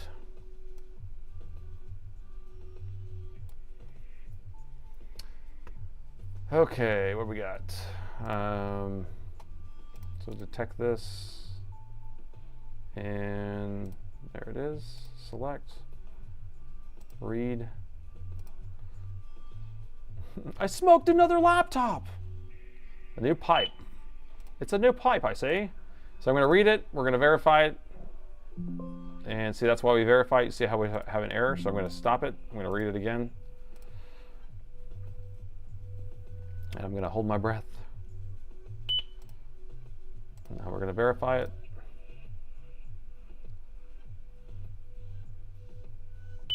Okay, that's good. Now we're going to save it. All right. And we're going to save it into his own little folder. 26. My computer's running so slow. It's like always running so slow. 26686. Inspiron 7706. 2 and 1.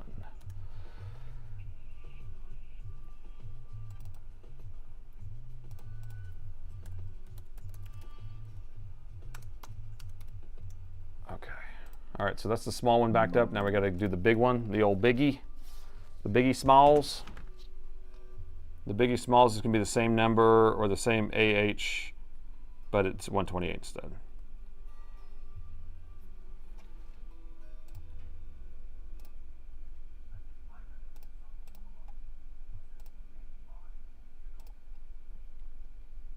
Today's episode of I Smoked Another One.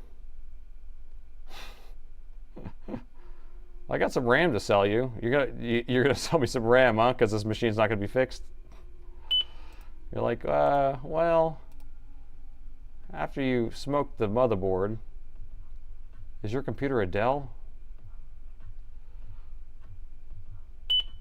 Yeah, when I program, I have to hold my breath, but whenever I do this, I don't really have to.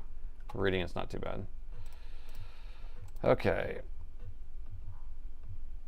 God, this computer's so freaking slow. Why is it so slow?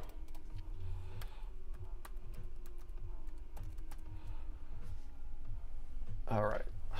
Gosh, I can't see anything. All right, so here's the fun part. Like literally every single button I press is like so delayed. I don't even know. It's driving me crazy. All right, so we need to open the file, les files. Like even my mouse pointer is so slow.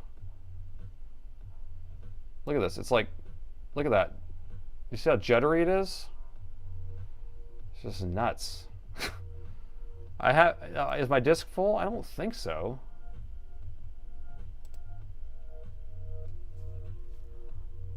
This is crazy. Oh, 32 gigs free. Yeah, I guess it is pretty full. Huh. Maybe that's what's going on here. Where'd all my space go? Not like I'm doing anything on this machine. Because all the recording actually goes on this 4 terabyte here. Huh. Anyway, I don't know. So I'll deal with that later, I guess, but it's pretty annoying. All right, so we need to open both of these. We need to combine it into one file. And which one's the first one? I don't know. We will see. So I'm going to double click. I can never remember which one goes first. Is Led out there? Led will probably know. Man, I'm opening this program. It even takes 10 years. Oh my God, I'm freaking out now. Come on. You can do it. This is a 14700K with a 4060 Ti with 64 gigs of RAM. And a Gen 4 NVMe. I don't know. All right, I think this is the first one and this is the second one. Yeah, I'm pretty sure. What the it's like even delayed me touching stuff and then it opened another thing. So this is the number 2, this is number 1. So this will be on top of that one. All right, so I'm going to take this, I'm going to select all, I'm going to copy that, and I'm going to go to the very end of this file, if it would let me. And we're going to paste right here at the end. So there we go. We just added it to the end of that, and I'm going to save as. Note save over it. We're going to save as. Oh my gosh. Oh God. This is driving me crazy. I can't handle it.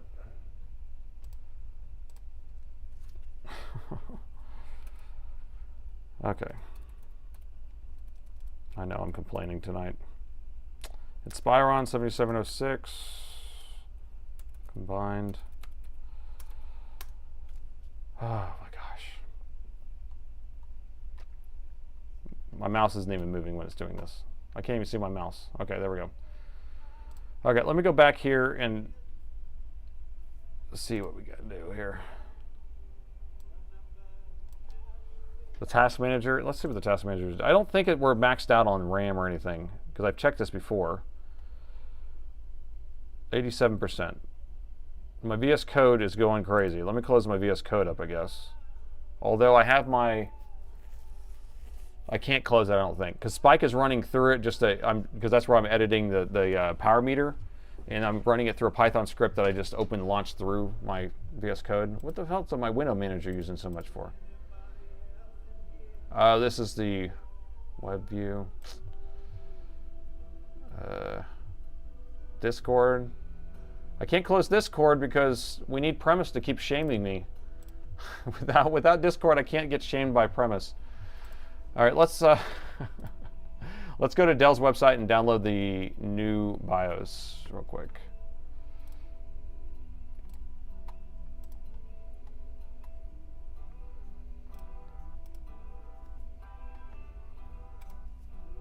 $7706, 2-in-1.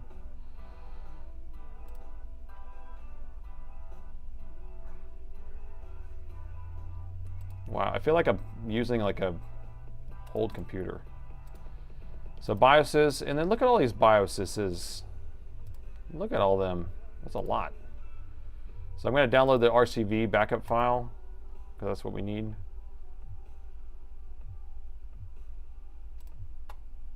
And I want to name it this. Oh, you restarted a Firefox earlier? Maybe I should read. I'm not using Firefox right now. I'm using Chrome. But I haven't relaunched it lately, so maybe I should relaunch it.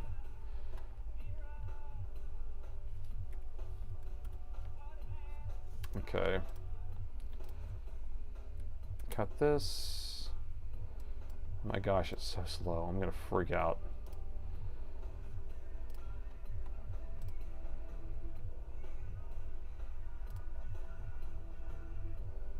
And I don't know why all these things are spinning either. I know I had my network go down at one point, and so a lot of this stuff is on my network, but gosh, really? Do we have to have all these things spinning?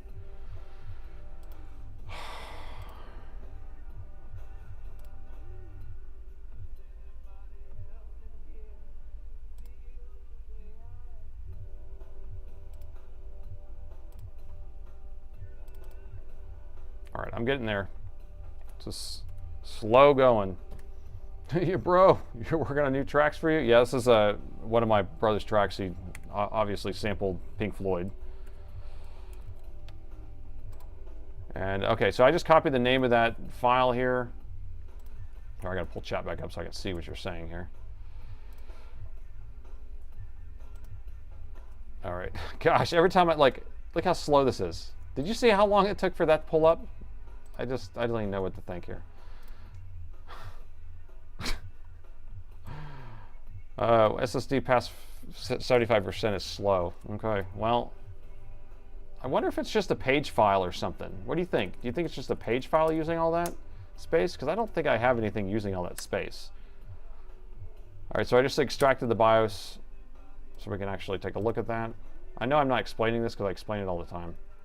So we're just going to go into it. All right, so I've extracted the BIOS that we downloaded from Dell. I used the Dell BIOS extractor program. I'm going to sort this by size. We have the BIOS region and we have the Intel management region, ME region. So those are the two regions we need to inject into this BIOS. There are some other regions we could mess with, but those are the two that usually fix the issue. And so here's our BIOS, and I want to find our ME analyzer. Here it is. Restart Explorer. Is it bothering y'all? I mean, it's bothering me, but you know, you can move data to another drive. I don't have any data on my main drive. That's what I think is crazy. Here, let me open this up again. We'll just take a second to do this. Look at this. Okay, so this drive should not have anything on it. Like, I don't know. My users folder.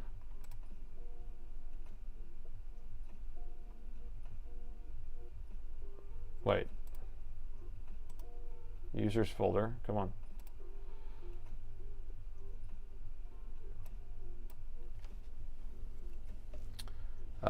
That's taking a while. Okay, do I have that much stuff? Maybe it's all these BIOS backups? I don't know. My downloads? With all these premise pictures he's sending me.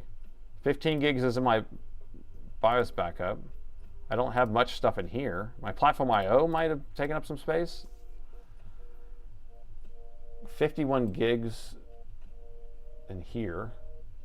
What do I have 51 gigs in here for? I don't know. I'll figure it out. I'll have to do it later.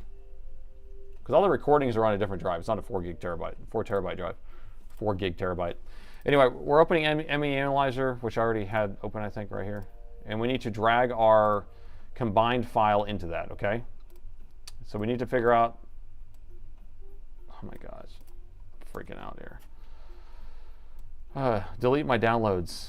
Delete the downloads. I can delete the big downloads. I like keeping my downloads because I always go back and reference certain ones, or I'm always trying to find certain files that I can't find.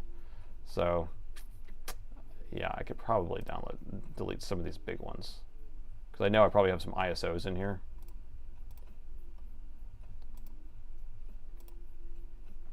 Yeah, there's a Debian right there. That's the biggest thing I have is a Debian. One Debian to rule them all, but everything else is small. Oh, here's a 7 gig. Zorn. All right, so let's download this. Let's delete the Zorn and the Debian. There you go.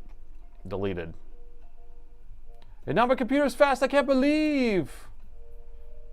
What is this stuff? Camera Hub. I don't need any of this stuff. Streamlabs, VirtualBox, Command Center. Okay. Deleted. Y'all see all my personal downloads. Look at all these things. So personal to me. Don't need that. VS Code. Don't need that. Come on.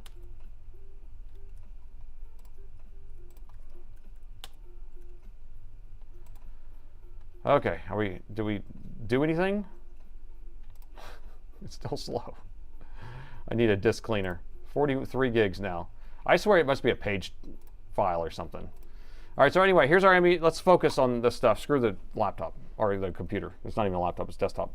Anyway, so we ran an ME Analyzer on the combined file. So it's a 15.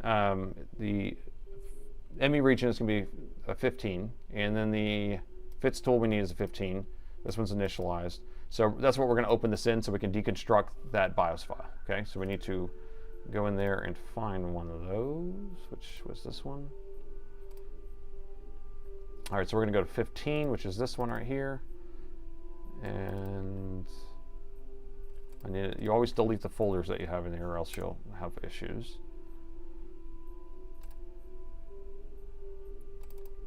And we're going to open this. Don't let the let out. All right, so I'm opening this. Now we're going to drop our file in here that we analyzed. If I can find it. Combined. When we open it in here, it will actually deconstruct it, break it into a bunch of pieces, and then that way we can replace different regions that we need to replace. That will end up fixing the issue. So now if we save this off,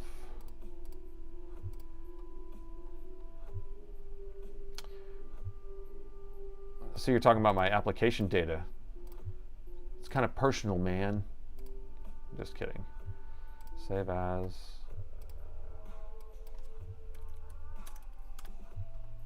All right, so I just saved that off so we can edit these files. So look, that BIOS now is ripped into all these different pieces here. And so there's our BIOS region, there's our EC region, which we're not going to replace our EC region. But we're going to replace this region and this region. Those are the two regions we want to replace. And we did have those two pieces of firmware right here. Oh, this management engine is consumer. Is that right? Oh yeah, that's right. Yeah. All right, so I'm going to copy these. I'm going to paste them in here. Wow. That was slow. All right, now I just need to replace these files with each other. So I'm just going to copy this name, and then I'm going to do that to it, and then I'm going to replace it with this one. And it has the same name. And then I'm going to do the same thing with this BIOS region. I want to copy that, but we're trying to overwrite that. So I'm going to put this one that's a clean from Dell in there like that. And then these two files that are the old ones, I'm just going to get them out of here. All right, so now we have all the new files in here. So when we can rebuild this, it's going to build a fresh new BIOS that you can put on any machine, any motherboard that is a 7706.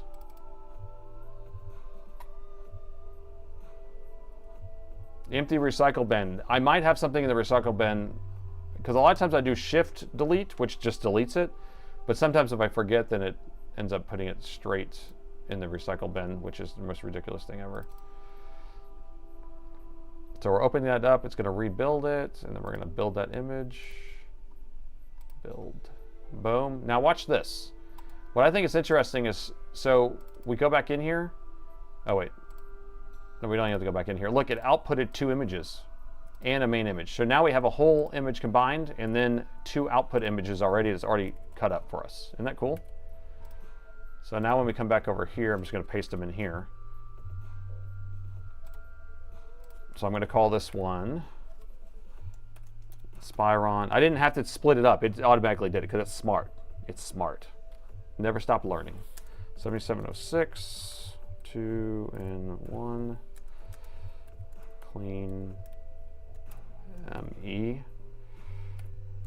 combined. All right, so what I'm trying to do is name these things proper so we know what they are. And then this one's going to be the small clean ME small.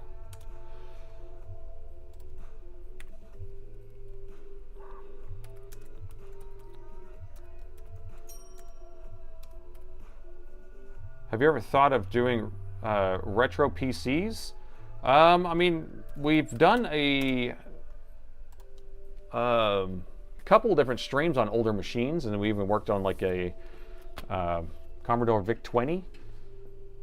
But I don't really have time to do anything. Like, I'm packed full with doing what I'm doing already. So it's kind of, I think I can think about it all I want, but I don't really have time to really do it. So the answer is kind of no. I have rebooted the computer. Okay, let's check on this deleting some stuff here, or at least my recycle bin. You know what I hate is how they hid the recycle bin, but can't you get it to it through here, right? You come here, is that right? Recycle bin. Let's see what we got in here. Whoa! Oh my gosh! Look at all the videos in there. Whoa! Cray! And look at all his BIOSes. Wow, look at all those ME regions. Look at all that. Oh my gosh, will this show me? This is so hilarious. I just did the thing that the person that would come in here and complain about not having any space would do. Oh, that's so funny. How many? There's 700 items in there. I'm trying to figure out how much megs it is, or gigs. I did have properties, and it's just sitting here punching numbers. Okay, we're just gonna hit empty. All right, so we had 46 or something like that gigs before, so let's do that. 100 and something gigs we're clearing right here.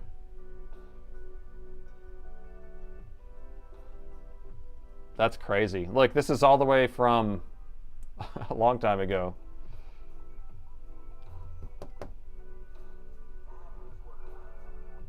Dude, that's crazy. Okay, well, you guys are super smart. I'm apparently neglecting my computer. I don't think I've ever seen that much stuff in a recycle bin before. Look how many, because there's lots of small files. It's every single like BIOS I've ever downloaded or extracted or whatever. I mean, it's so much stuff every single day. Oh, wow. Did you call it or did you call it? You did it. Brian, was that your idea? Whose idea was that? That's hilarious. Send it to PCD repairs. Pappy! The only reason why I was asking was because my nephew is a computer technician for a school, and they do disposable computers. And I was thinking if something was very wasteful where the old computers can be fixed. Yeah, I guess that's a good idea. So you're talking about like taking old computers and turning them into retro PCs, right? Retro gaming devices? That'd be interesting. Why does it say 55 gigs still? See, because I think most of those videos are actually on my 4 terabyte. So not all of that was inside my recycle bin. I mean, on this drive. Yeah, I mean, it's funny. There's a lot of people actually still using these older PCs. I mean, I get so many parts purchased from me all the time to get Sparkle World records. Let me refresh this. No, it still says 55 gigs. So, and this is a different computer altogether. That's just these are all network drives right here. So, it's still pretty slow though. All right, let's flash the BIOSes. So the Beyoncés. So if it's more than one if it's one BIOS, it's BIOS. If it's more than one BIOS, it's Beyoncé, like the singer. Beyoncés.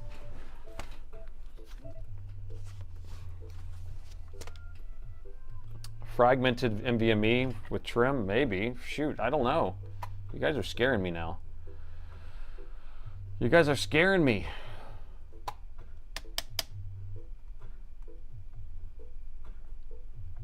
Just over 100 gigs, 700 files. I guess that was a good amount. But it was also on another drive, so I don't know. All right, so here's our two BIOSes. So we'll do the 64 first. Do you want to do one? You want to do one first for science, or should we do them both? We can do one at a time for science. So if we do the small first, and then try to turn it on. Science is good. I like science. I'm going to load the 64 in here. Next step is reboot the computer after the stream. You know, I don't know how long it's been since I've rebooted. I guess I can look for my uptime. But I don't feel like it's been that long. You can just set the storage sense to automatically clean the recycle bin. That would be smart. I like that. Like after, what, 7 days or something? That would be too smart. Hey, thanks for that. Appreciate that. All right, so we're going to program the 64 first, or the smaller one.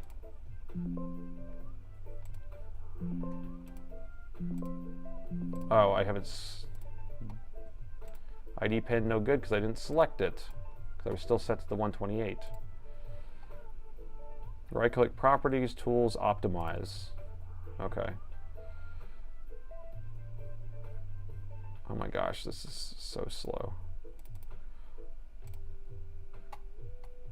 Oh, you notice I just, you know what I call it, that big chip? I call it the huge chip. That's pretty funny. Instead of large and small, I called it huge. That was autopilot.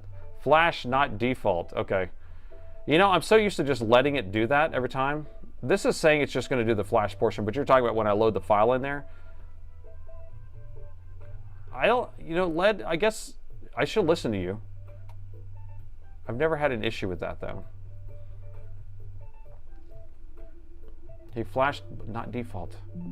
All right, let's load this back in the buffer again, but we're going to choose this. I don't know if it made a difference or not, but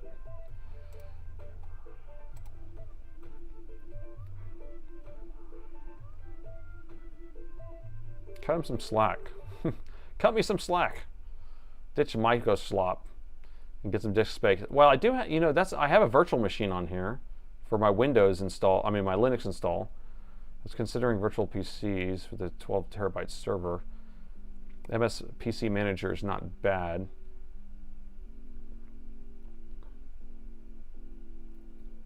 Getting the idea. Trim runs automatically. That's what I feel like, because I've never had to deal with setting that. Maybe saving it is better, but I feel like it automatically gets trimmed. Now, if I do OTP is whenever you have that extra little spot on the end. Okay, just run this command, really? Trimmer is meant to automatically run. It does not trigger. All right, for science, we're going to try turning it on. For science. All right, let's see if it does anything different. We only did one of the BIOS chips out of the two. It probably is not going to do anything different. Just do cleanup. Oh, that's a good idea. Let's start cleanup here. Do you think it's going to shut everything down now?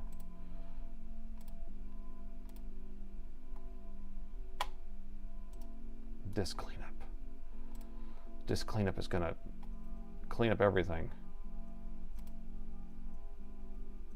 Wait, where's disk cleanup? They moved it? Did they move disk cleanup? Because it's not here anymore. Okay, so they have this other thing now. I've never seen this before. 5 gigs of videos. Temporary. Documents. Okay, I'm going to let that run while we're doing stuff. So we can kind of figure out what the heck's going on with that. All right, let's plug this in for science. Science starting in 3, 2, 1. Small BIOS chip has been flashed, and the daughter board still disconnected. I'm okay with that. What I want to see is it doing that pulse thing. It's doing the same pulse thing. Okay. We could hook the daughter board up. It was doing the same thing with the daughter board connected or not. So let's flash the other BIOS chip, because I don't think that fixed it, obviously. The science. Everyone loves science. I'm blinded by science. He's blinded by science. Yeah, I will definitely make a science shirt. We need a science shirt. Okay, where are we at? Where's my tool? There's my tool. Okay, auto, select, detect, select, load. There's 2 BIOS chips. It's because it's built for speed. Built for comfort or built for speed? Oh my gosh, this is so slow. Saw your super secret email, huh? I don't know. The only email address I have on here is the one that y'all know, so. Okay, ready? Program, go. She blinded me with science. All right, did we have it email in here? Super secret email? Let's see. I don't see any emails in here. Oh, this one right here? Yeah, I guess that's super secret. I mean, that's my Parts People email.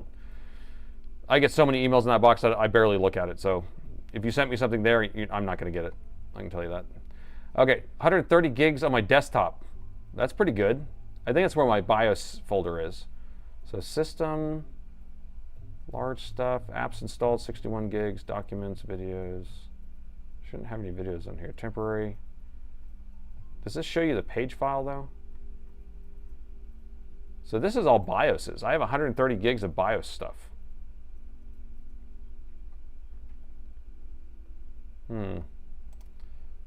Does this show me what the page file? Under processes? Processes? RAM. How do I get to the page file? Resource monitor? Check C root for the page file. Okay, I'll do that. I feel like it will show me here too under memory. So standby, modified, in use, hardware reserve 288. Okay, let's see what the C drive says.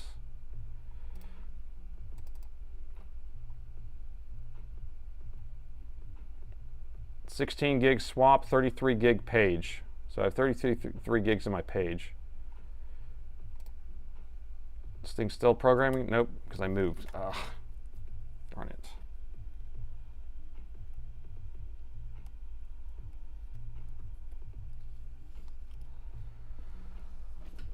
Oh, that wasn't committed. So why is your memory so high? Yeah, we were looking through that a second ago. Which one is it? Where's it at? Task manager. Squirrel hunting. You're so funny.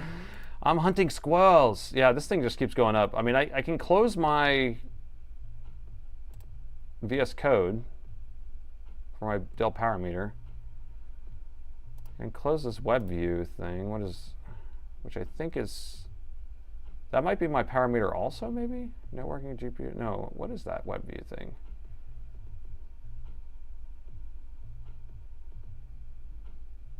I'm not sure what that is. What about my conversation with Premise? Should I close him out? Premise, I think you're using 540 of my gigs, bro. No, it's megs. It's megs, damn it.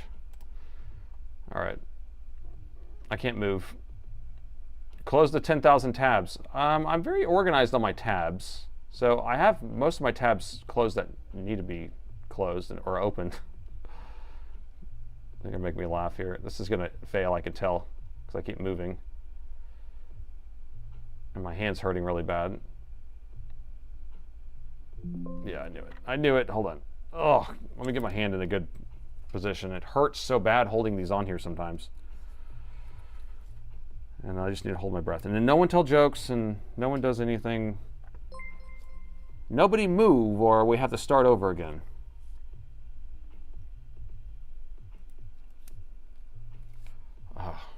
Rubber band method. I'm going to make some sort of 3D printed thing that holds this thing in place, and then I can just do, Mommy, no hands. All right, see if I can hold it right there.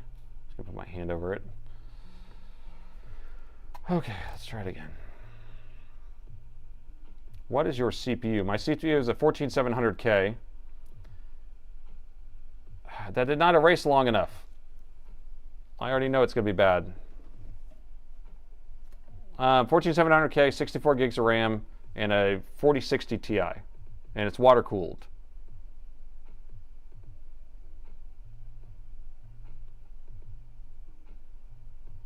I might need to take a break on my hand here trying to do this because it hurts really bad and I can tell I'm already messing up on it.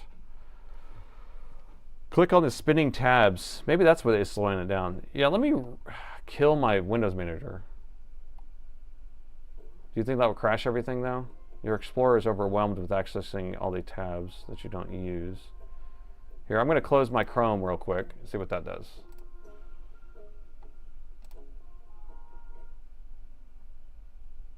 Okay, Chrome just closed. Let's see what happens.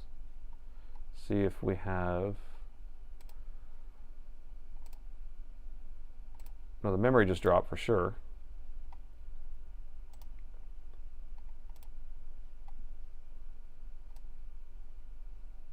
It's a little smoother. We dropped down to 70%. And look, my VS Code dropped in RAM. That's weird. Weird. What you're eating your CPU. Hey, we programmed it. Wow. Okay. Well, I didn't expect that to happen. I was sitting there holding it in place while I'm clicking around. All right, let me relaunch that because I don't see any chats now. I see very little chats. Let's see if we can get this all open back up.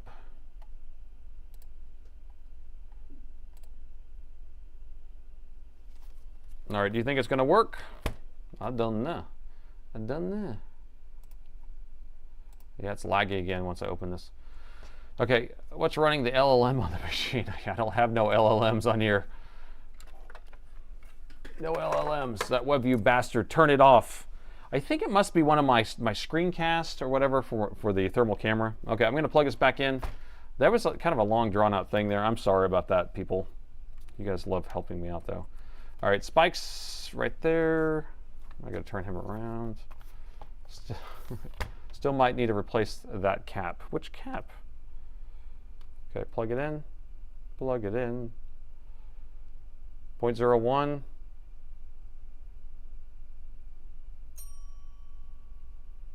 One amp. Look at that. Northwest Repair in the house? Is he in the house? Where are you at? You in the house? I feel like something's working. I feel like it's pulling an amp. In the fix house. Hey, Northwest Repair. Tony, I emailed you last week for you to work on a project with me. You never replied. I have a project, buddy. I need you. I need you. All right, so let me plug in his RAM. Let me plug in his RAM. What build your apps instead of running VS Code? I know you're kidding, you're killing me. But so basically, I normally do that, but because I keep editing my power meter that I'm creating here, this power meter. So right now it's just launched out of a VS Code session, and then I'm just doing a screen capture on it. But I keep editing it and launching it, editing it, launching it. So, okay. Let me put this power board back on here. So I feel like it worked. I feel like that was it. Half there.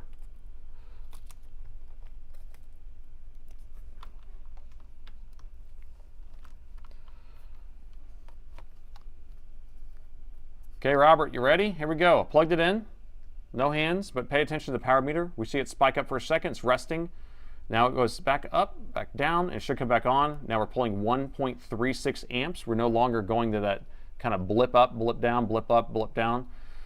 So looks like we are starting to get some sort of booting process. Now we're up to 2.94 amps. I do have the battery plugged in, so some of this may be charge current.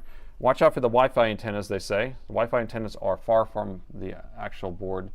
SSD is not in the machine right now, but we do have picture, I can't believe. So we were able to get the Dell screen, and look, whenever I wipe the SSD, or no, when I wipe the BIOS like I did, it's gonna ask you what type of computer it is, okay? Oh my gosh, look at this. Because it's brand new, it's brand new. So is it a 7506? Nope. Is it 5406? Nope. Is it 7306? Nope. Is it the 7706? It is. So it's the Hellcat. You got a Hellcat, man. So that's the model we're going to select, and then it knows it's the 17-inch version of it, of this machine. And we can only select it one time. And then after that, it's going to be set to that for its life. There you go. The SSD killed the BIOS? I don't know, because the SSD worked, or should work. I don't know. We'll plug it back in right now. All right, no SSD plugged in. Let me put his SSD in there now. Oh wait, you have another SSD. So this SSD is bad? Or did you, wait. Or this is the only SSD. Did we not have it in there? Where's that? Wait a minute. So maybe it was just a cage that was in here. Or wasn't there an SSD in here? Or was that a different machine? I was upgrading it. Neither. Okay. There were two. Okay, there were two. So where's the other one? What did I do with it? Oh, here it is. It was next to the Wi-Fi card. All right, so here's the one that was installed in there. So let me unplug all this. All right, so is this the one you want to put in here? I don't know what size it is. 512? This is a 2 terabyte. So you're putting a crucial 2 terabyte in here? I lost another SSD. Should we put this 2 terabyte in there then? That's crucial? Put the 2 terabyte in. Okay. And we're going to put it in. Now you see what I did is I have the battery unplugged and I have the charger unplugged. And then when you unplug the battery, you go like this. Just kind of do that for a little bit. It makes you feel comfortable. So this may blow up the board, is that what you're saying?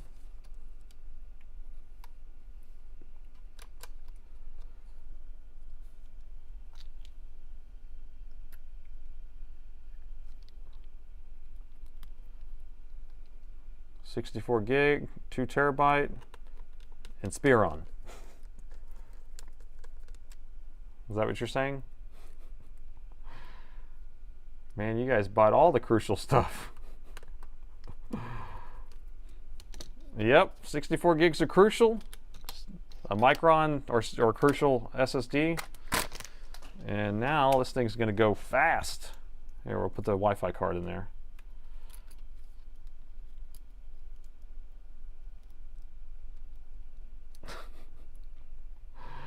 Oh my gosh. Shake it 3 times, not 4. There's a limit to how many times you flick it. You flick it before you stick it.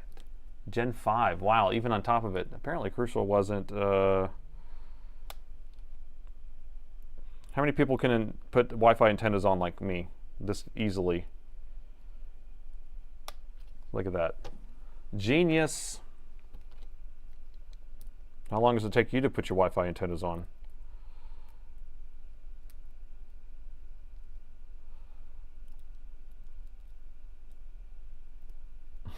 Shaken, not stirred.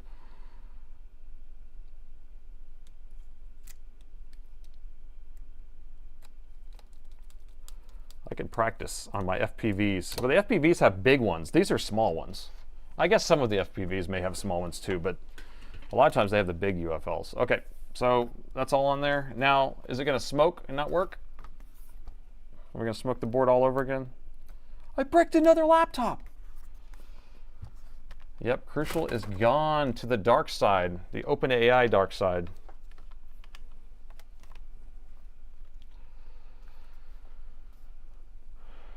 All right, posted right away, no problem here. And let's boot into diagnostics. Seems to be working to me. I broke my Wi-Fi card yesterday.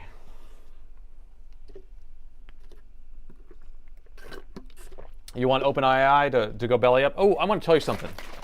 Okay, so this is not financial advice, by the way, but I got a phone call from one of those. You've heard of you've watched Wolf of Wall Street, right? What was his name? Jason Belford? Whatever, the Leonardo DiCaprio played him. But basically, you know how fast-talking New York investment banker. So he called me and he said, I want to get you set up with some really good opportunities, blah, blah, blah. Are you interested in this? And I said, I'm not giving money to somebody to sell me some trash stock that you just pump and dump, basically. And he's like, no, we're getting you, we're getting people set up in OpenAI pre-IPO shares. And we're getting people set up in SpaceX pre-IPO shares. And I said, okay, well, when is SpaceX supposed to go IPO? And they said that like in June or something like that is anticipation. And it's supposed to be $1.3 trillion. Now, the fact that they're pumping or trying to dump all these shares to all these different investors, they're calling people, right? Trying to get people to buy OpenAI off market, but they're basically giving it like almost $1 billion or $1 trillion valuation on that. To me, seems like, I mean, I want to short it the day that it opens. I mean, you can't because there's no shares to borrow and options don't start for 2 weeks. But that the shares are going to tank, right? Whenever it IPOs, both of those things are going to go down because at $1.3 trillion for SpaceX, which, yeah, I mean, it's huge. There's a lot of stuff going on there, but a lot of it's all hype, right? It's all hype. So, yeah, so I don't know. It was a scam for sure. It's going to pop and it's going to drop. The options don't start for 90 days. So I thought it was like, well, some of them would start in like a couple weeks, two or 3 weeks or something like that. I've traded so many options in my life. I used to do a lot of day trading for a while. So I started trading options in 2007.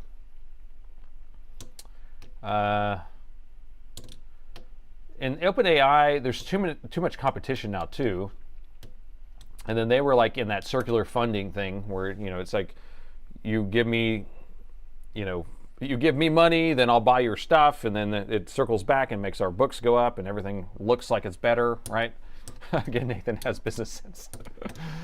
I don't know about that. Okay, so SpaceX is supposed to IPO April 20th. Okay, so April 20th, that's even like a month away. So that's probably why Elon Musk just talked about creating the biggest chip manufacturer ever or whatever. He just released some sort of statement about that. And he's right outside of Austin here. The whole Elon Musk stuff is right out in Bastrop, which is right south of Austin here. And he's like buying up all the farmland and he's doing all this crazy stuff. And that's why Cybertrucks are like everywhere. Like everywhere you turn is like a Cybertruck around here. It drives me crazy. Leon Scum. But it's all like hype. That's all I'm saying. So anyway, I thought it was pretty interesting, though, that they're trying to get people to buy into these shares ahead of time, when if it was actually a good deal, then they would be happy they have them. Why are they selling them now? Why are they dumping them off market beforehand? Drivable trash truck. I think it would still be interesting to do a Back to the Future with one of those, because that's the old DeLorean look. It looks like a DeLorean. That's the whole idea of that. But I wouldn't want to ruin a beautiful brand that had already been made. 95% of calls and texts are spam anyway. At this point, yeah, I get like one phone call a week. Want to buy and sell silver? Want to buy gold or silver? I've already done all my buying of gold and silver, and that was like a long time ago. So I got in really, really early on all that stuff. Circuit of Americas. Hey, buy Circuit of Americas, which is right outside of Austin where the F1 track is. He was a cold caller broker. Yep. CME manipulation criminals. I got a bridge to sell you. Man, DeLorean and Spaceballs. I'm running the diagnostics here. That won't take too long. And then I think everything's fine. I mean, we install Windows and it will work just fine. So I did call it was a BIOS, which, how many of those did we do? We did so many of those BIOSes.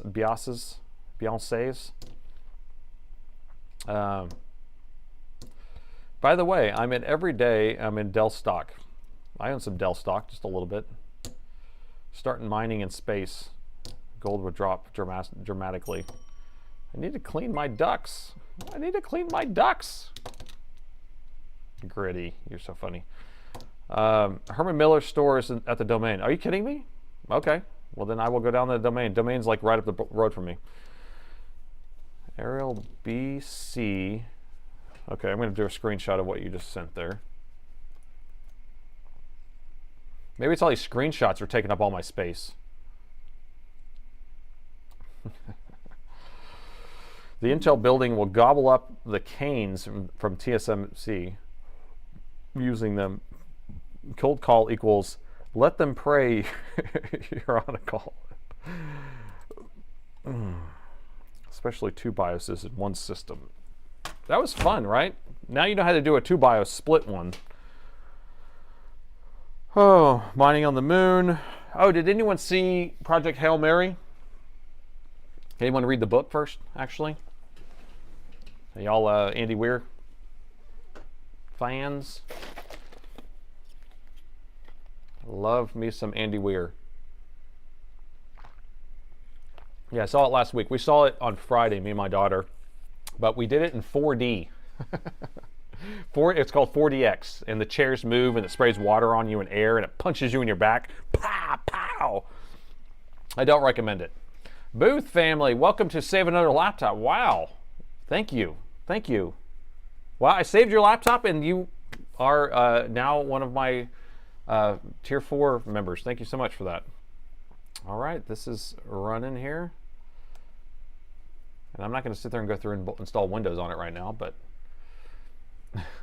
yeah, the movie was good, and I love the book. The book was really good. If you're not familiar, so Andy Weir, he wrote The Martian, and then that kind of Mark Watney type of character is the same character that's in this other book called Project Hail Mary, where there's a kind of a space virus, and then they have to send somebody out who wakes up in space, and then he, all the stuff that kind of goes along with it, but it's the same kind of character. He's really good at writing that. The book he wrote between those two books, which is Artemis, which is where it's like a space colony on the moon, and it's a girl's perspective. Not very good. He wasn't very good at capturing a female's perspective. 1 hour, one more laptop. Yes, let's do one more laptop. I do concur, because I am a little bit behind on everything, so I might as well get some stuff done while we're at it. But I appreciate y'all coming along for the ride on that. And I'll put this away. And we do have time. So what do we do between laptops? We clean up. And what's the last one? It's a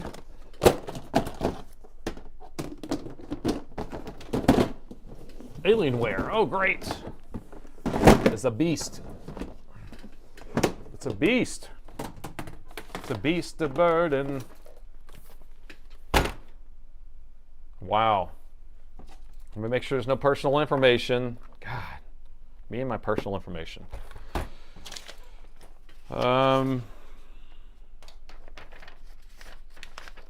So this one came with a bag of parts and a bag of screws, so apparently it's missing a bunch of screws. Let's see, what does it say? LM782 has 7720 in for repair. Okay, 7720 in for repair. So we can actually go look up that one if you want. Let me take a look here. Let me see if I can find that 7720. I love it when people are in chat.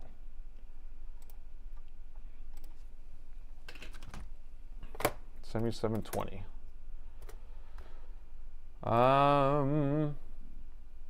Levon? Sounds about right. Levon has a Precision 7720. Says they would like to test the USB ports. Okay, so it says the laptop turned on one day. Then there was a power fault, and the power adapter blue light went out, and it needs a new left side I/O board to be replaced, and it included a shipment of a broken HDMI connector. Ooh, 7720. Okay. So the question is, we can pivot off of this machine to Levon, right? I think it's Levon with no EN or NE at the end. It's just, so. Maybe it's too expensive in the theater. I know those 4DX tickets were like $57 for 2 tickets, and I will never pay to get punched in the back ever again. This one shorts the adapter. The other one's going to have different issues. So y'all want to do a vote to pivot to, this one shorts an adapter. This is an old machine too. The other one's going to be a little, probably a 2020 model. This one's like a 2015. This one probably maybe might be an Easy Pizza. They're roughing you at the theater. He's in the chat. Go for it. I think doing the one in the chat's the better one, personally. $57 to be punched. It's funny. Every time it punched me in my back, I was like, "What are you doing?" And then it would start like ejector seating you, like it's trying to throw you out, and then it sprays water into your face.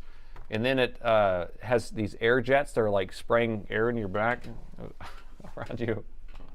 Yep, the one in chat. Okay, everyone seems to want to go to the one in chat. So let me see if I can find where you are. I got to dig through all these bins here. 77. Oh, here you go. Look at that. 7720. Now it's a bunch of pieces. Levon, what are you doing here? All right, do we have personal information on here, Levon? Are we going to release it into the world?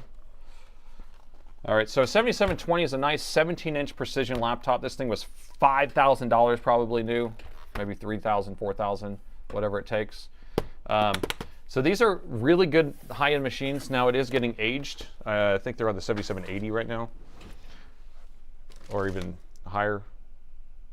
And looks like it included a daughter board that needs to be replaced. Right here. And, but it's not a board repair probably. That's the thing about these.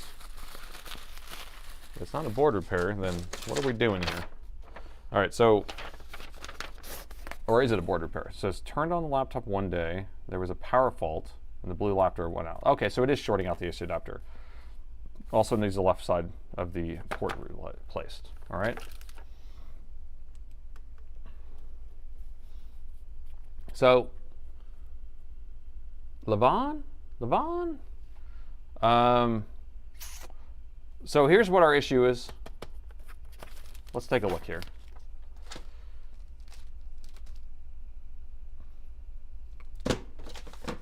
All right, so Levon's still in sticker shock. So what's his handle on here? I want to be able to pull it up. Where's his handle? Let's go for it. Let's do it. There he is.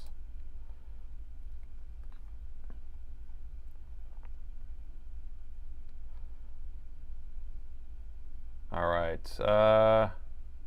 All right, so this is Levon right here. You see his chat right here. So LM892. So this is his laptop that we're working on. And let's just do a quick intro, just because we like to do that. All right. 7720, right?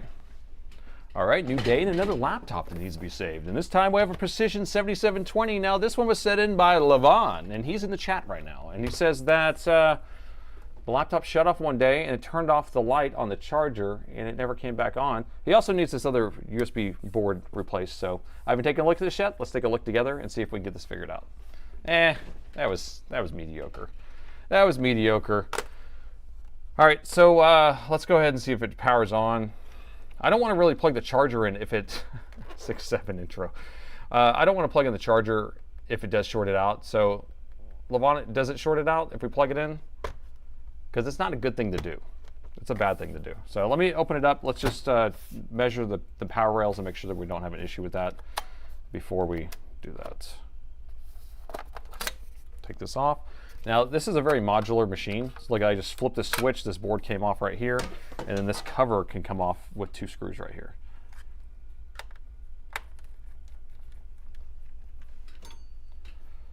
No point in plugging it in. How old? This is, I believe, a 2019. No wait, could be I don't know, 2022. I don't know. I can look it up. Shipped with Windows Pro, so Windows 10 Pro probably. This is manufactured 2017 right here. 2017. Oh, 6 months from Wonder Blunder. Thank you. Thank you for that. All right, so we're not going to be able to access the main power rail because of all this stuff. So we're going to have to unscrew the palm. Oh, are most of the screws already missing? Ooh, yeah.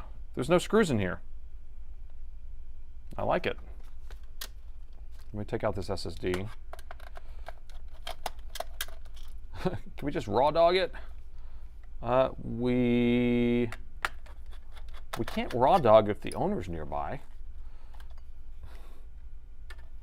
Oh, it's a mid frame, yeah. Or I think it's a clamshell. I don't know if this frame comes off. It's been a while since I've opened one of these. It's been a minute. Yeah, because these are all palm rest screws, so I think the palm rest comes off. So I think this is the bottom base, and the motherboard kind of installs into that. So this is pre them installing it underneath the palm rest, or everything bolting to the palm rest. Let me take this out though. How do we do it?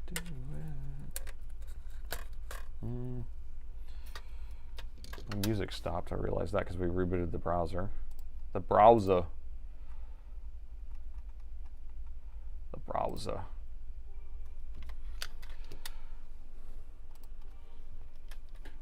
M2, M5, 1, 2. Yeah, there's 2 M.2s. Oh, there's the last secret screw. Okay, hated this model. Hated. Send in, what's up, man? They're gonna make a case out of metal. I mean, the whole thing's at least metal, hot metal, some sort of metal. This thing's built like a tank. Okay, so finally got all that out. I just want to make sure we have all the palm rest screws out. So we're gonna try to pry the palm rest up, and then we need to unplug these though. This is the ribbon cables that attach underneath here. Pretty sure I need to undo these if I recall correctly. It's maxed out.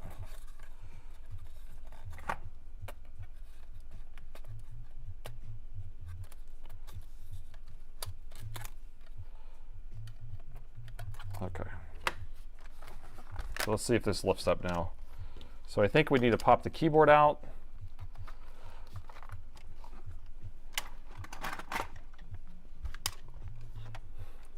The greatest technician to work on a Dell in history. Except it's funny because I don't work on a lot of these Precisions or Inspirons because I mainly work on XPSs and Alienwares because those are the ones that cost the most. Is this one loaded up? I don't know.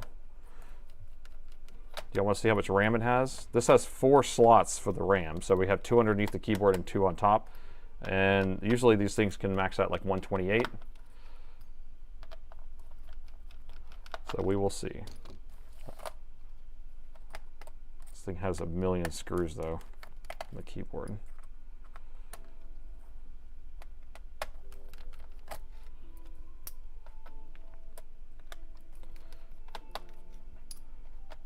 There's slots in Vegas. I haven't been to Vegas in so long. I think I got them all.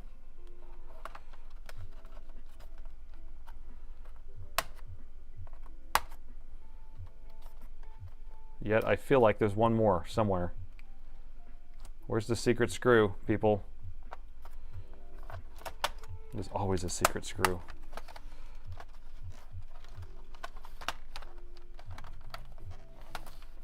That's disconnected.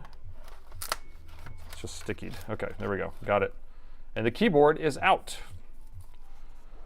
Oh, yeah, so this is where the extra RAM goes, is right here.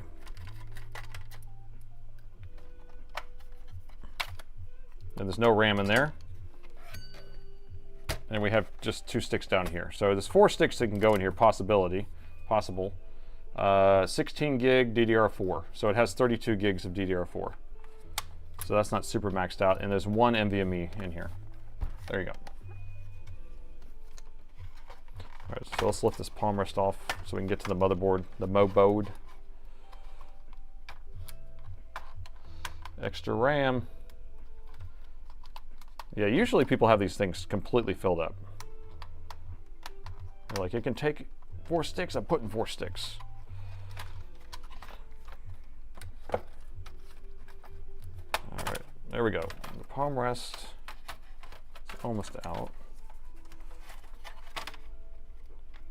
Extra RAM in this economy? I mean, you can at least put 2 sticks of 8 in there. Because 8s aren't that expensive. There we go. All right. And the palm rest is off. All right, so here we go. We have a graphics card. We have a CPU. The CPU is built on the motherboard. Graphics card is modular. You can replace that and take it off of there. You could, actually, it looks like this has never been opened up. It looks so dusty. But I guess it could have been opened up. Let's take a look under the microscope real quick and kind of get our bearings on how this is set up. So we have, let's see, where's the DC in? The DC jack's right, oh, where is it at? In the corner here. So DC jack's actually in the corner here, and I think it plugs into this daughter board. I'm pretty sure it plugs into this daughter board. And then that comes onto this board. There's our 2 EC chips? I don't know. I don't know what those are. This is a little bit different setup than I was expecting, actually. What else we got? There's another daughter board on this edge right here that has all these other ports. We have a power rail right there. Let's measure to see if we have a short somewhere. I don't know. I'll just start kind of poking, but it's a pretty different setup. Don't forget to reset Spike. Well, we're not going to plug in Spike yet, but yes, we can reset him. I don't want it to explode anything until we know that we have it clear. So in continuity mode, and we're just going to poke around on some of these power rails, some of these coils. So we'll do this one here. That one's fine. This one here is fine. We got 2 ohms, 1 ohm, 1.5 here. Don't know what we're supposed to have there, but usually if it's further away from the CPU or GPU, it can't be that low. So that doesn't seem right to me. That one's, this coil right here is at 0. Is that right? You can get a good bite on it. Nope, I'm poking the side of something. I can't tell. Okay, there's the coil itself. I was actually poking on a capacitor sitting right next to it. Okay, so there's that coil. So this is the only coil that's doing that. And then what about this over here? It's 2 more. 32 gigs with 2667. And then this one's at 1.5 also, or 1.6. So what are y'all thinking? 1.6? Do you think that's the main power rail voltage? I mean, do you think that that's measuring the main power rail? I kind of think it is. So now we need to find main power rail capacitors that are feeding other power rails, okay? So I was measuring on this coil and getting 1.6 ohms. And if this is the output, this is the input, right? Or we can even measure across this. Let's see. Nope, that's going to be output. We need to find an input. So I'm pretty sure this is the input, and that's probably going to be the main power rail right here. So main power rail's measuring 1.6 ohms. So based on your experience or your knowledge of watching videos with me, or doing videos with me, or watching my videos of me doing the things, whatever I'm trying to say, what is it? What's shorted? It's the Wi-Fi card, cap, smell test, sniff, injection, just inject randomly, okay? Inject thermistor. I'm going to take the heatsink off because based on what we have shorted on the main power rail, I'm out of coffee. I'm out of coffee, I'm getting tired. I've been here for a while. There's a lot of dust here. Maybe I should blow all this off. Is the dust causing 1.6 ohms? Okay, we got EC chip, we got GPU. Man, you guys are, all of y'all are off. Nobody said anything yet. There you go, Gritty. Gritty has something. CPU may be on the MOSFET near it. So, divide and conquer. All right, so here's the thing. If we have the main power rail, okay, let's go back and rewind again. So we have the main power rail that comes into the machine, right? So 20 volts, okay? And this machine probably runs off that 20 volts. Sometimes it will go down and produce a 12.6. That's the battery voltage, and then that will power everything. But 20 volts for the most part. And then each one of those will go 5 volts and create a 5 volt. And another one will do a 3.3. The other one will do 1.8, 1.2. And then the CPU, it will have 20 volts, will go straight to the CPU's MOSFETs and then power the CPU. And then the other one will go to the GPU. But if we measure at any point on the power rail a certain resistance, that means we have that power rail tied to another power rail. So what other power rail would measure at 1.2 ohms?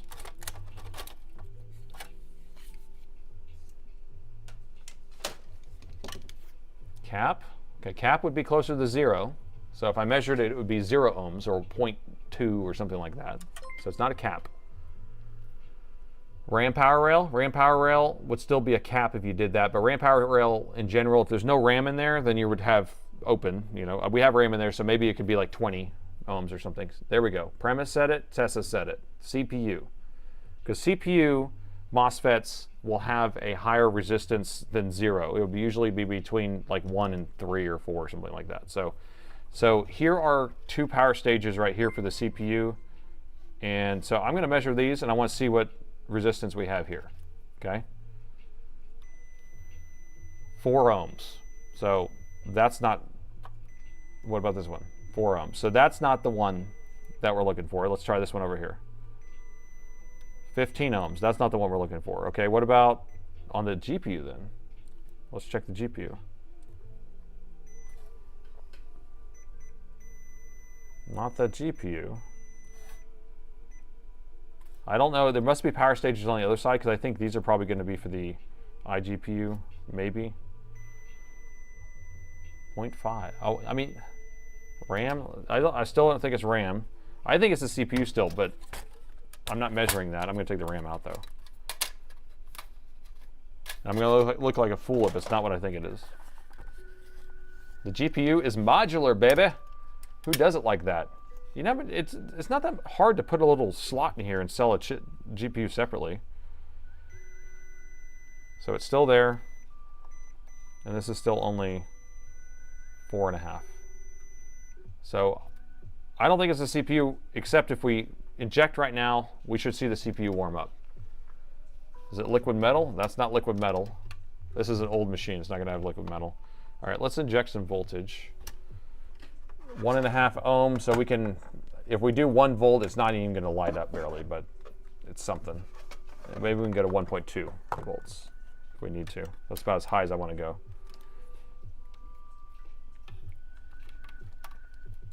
But remember, we want to protect all the stuff we're working on, so we don't want to inject too much. I need a good ground. Where's a ground at? Where's a good ground? Here we go. All right, so we're going to eject right here. Nice, it's upgradable. And then we'll go thermal. Going thermal. All right, so you can get your bearings, CPU here, GPU here. So we don't want either one of those things to light up. I'm going to start at 1 volt.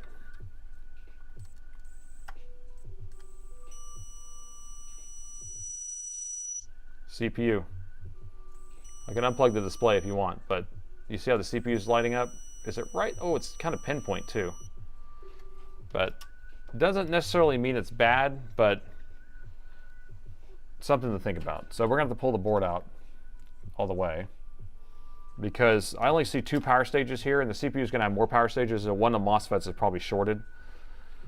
And if it's been shorting out the AC adapter every time you plug it in, then it sends it right through the CPU, and then that can kill it. But if it's been shutting off in time, then you might be okay. Hotspot in the middle could mean dead CPU. We don't know. But we like to turn the screws to figure it out. So let's get all this unplugged here. Blown board, blown breadboard.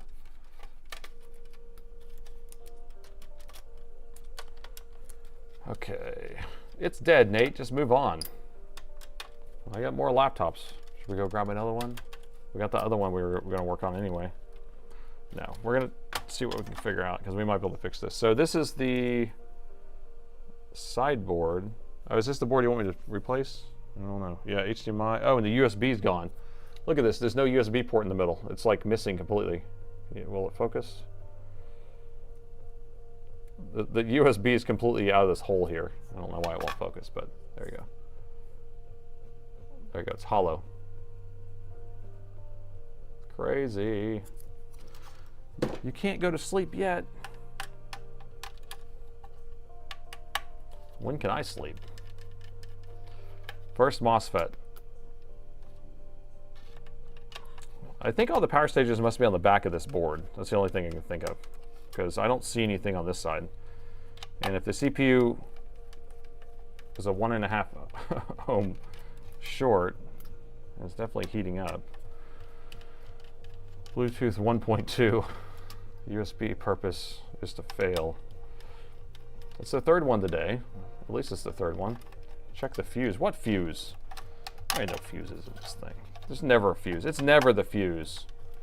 We're checking the ports we need to be replaced and bent. Shorted pins. No, because it's whatever it is going straight to the CPU, right? Whatever's causing this issue.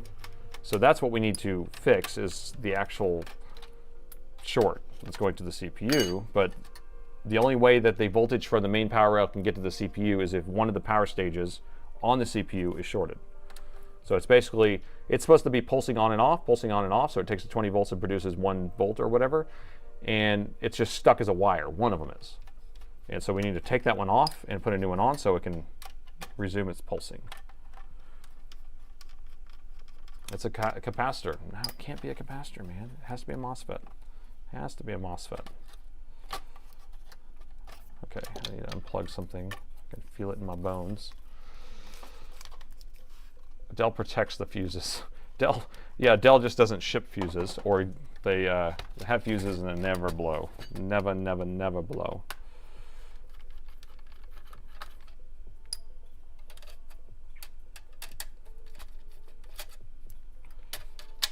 I'll take out the SSDs here. You have a single board in stock. I do have one. Well, that's good. That's good news. That is good news. So I could sell them a board if we need it. And they're probably pretty cheap, I bet. I would assume. Okay, mark them. There's only one SSD in there, so I don't have to mark it, luckily. There's 2 cages, but 1 SSD. Okay, motherboard coming out. Almost. What are we missing? Ah, you know what we're missing? The Wi-Fi card. It's the Wi-Fi card, I tell you. This was a lot of work to take this thing apart, by the way. I feel like I've been turning so many screws at this point. Why fuse the CPU? Why not fuse the CPU? Why not fuse everything? I think because the fuses blow too easy, and then they would have another whole problem on their hands. That's probably what they have. And the motherboard is out. And here's our power stages. That's what we were looking for. So one of these is shorted right here.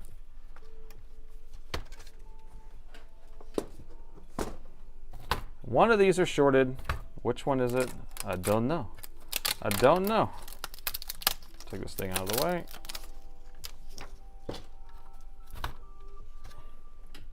All right, so I called it, right?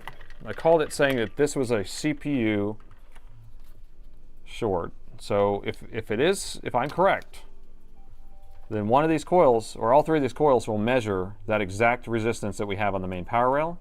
So if I measure right here, we should get 1.6 or 1.54, whatever. There it is. And then here's our main power rail going in right here.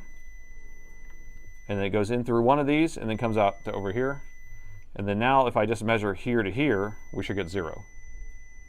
And my meter is about 0, is 0.1. Okay, so one of these is shorted. So one of them is basically acting as a wire. Okay, so it's acting as like a wire. It's going straight through like this. One of them. And which one is it? Does anyone have a guess? Does anyone have a guess? That's a little sticky on there. Look at the solder joints. Anybody? Nope. Okay, 1200, 1202. So we got 1200, 1202. Those are the two that I see people naming. Far left. So just say the number instead. So you take your guess now, and I'm going to get set up, and we'll figure out which one it is, okay? Put in your guess. So we're going to inject voltage, and we're going to do a bypass method where we're, instead of injecting it from the ground through the CPU, or instead of injecting through the CPU to ground, sorry, we're just going to inject it straight to that coil. So 0.08. So I'm just going to use my probe here. I'm going to clamp the ground on here, and then I'm going to put the negative probe right there, and this is where we're going to inject. All right, so everyone got their votes in? Everyone feel good about their vote? Okay. 1202, 1202. So a lot of 02s, I feel like.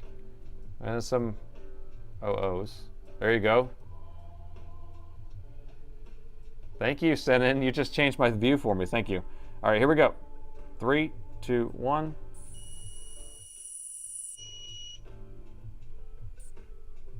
All right, did you see which one it is? So we have 1, 2, 3.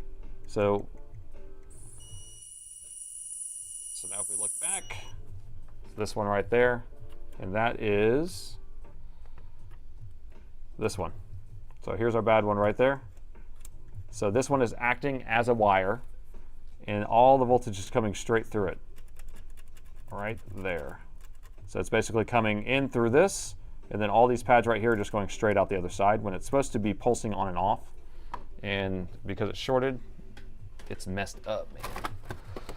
So ding, ding, ding, ding, ding, ding, and we have a winner, I can't believe! So whoever called it won it. The resistance was the lowest.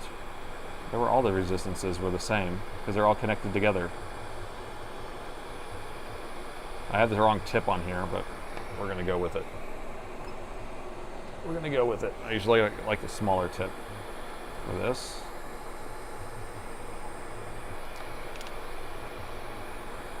I lose. Winner, winner, chicken dinner.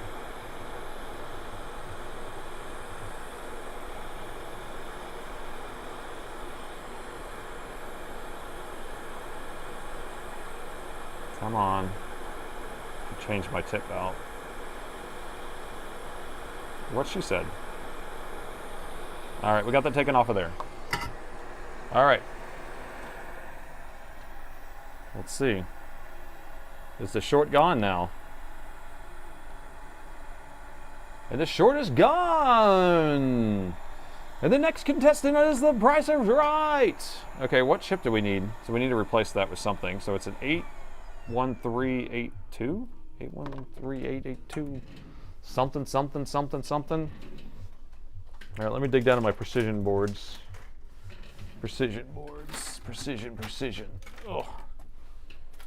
Here's some precision boards. Is this it? This looks like the right one.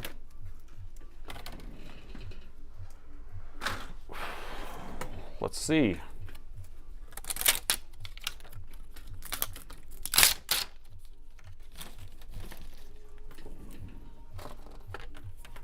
We got the right one?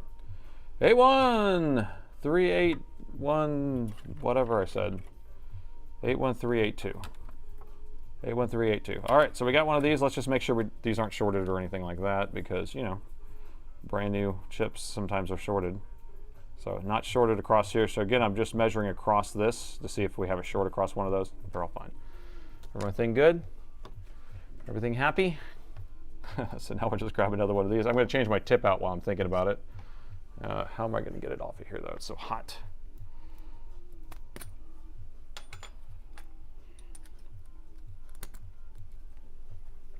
Okay, here we go. Swap it. Now, is this going to fix it? There's a chance. I would say we have 50-50 chance on this, because sometimes it fixes the issue, sometimes it will definitely fix the issue, but sometimes the CPU is dead afterwards. So I usually always do this anyway, and then if it doesn't work, then we're done. But I'm not just going to give up for the sake of giving up. 70%, okay, we're up to 70%. Okay, will it smoke? That's one way of saying it.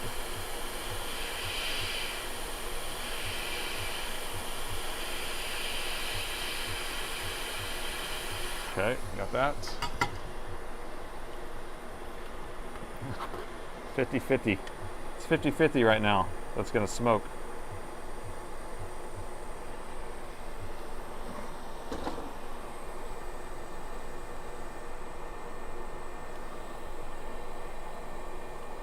All right. Stop sticking to me. All right, let me get the hole up there for you so you can see it.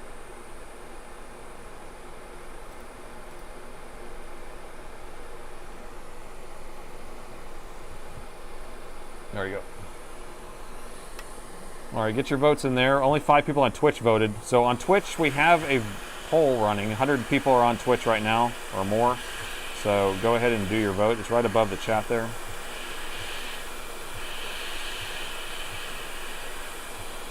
On YouTube, we have 109 votes so far out of the 900 people. And it's just for fun. Just for science. Come on. Just for fun, just for science. Just a happy little MOSFET. Come on. There we go. That's what we want. You see, we want to be able to bump it like that and have it come back. There we go. Looks good. We'll let it cool off for a second and then we'll clean it. So 50-50 is kind of what I'm thinking.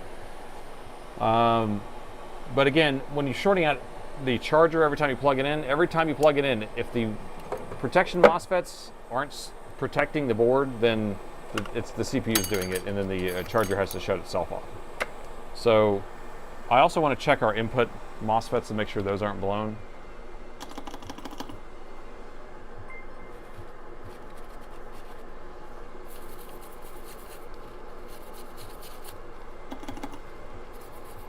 What time is it?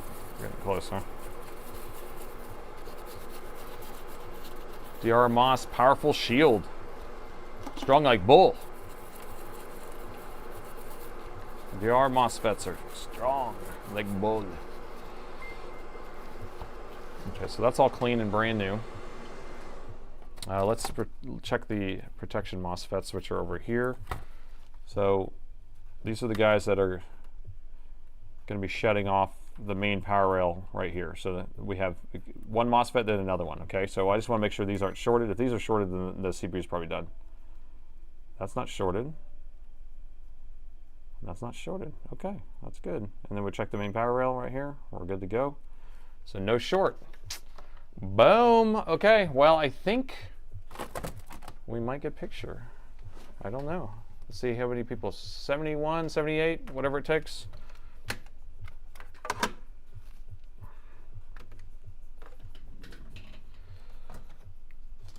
this back on in case I have to put it back together. How does this go? Right here? Like this? Like this? Where does this go? That? There you go.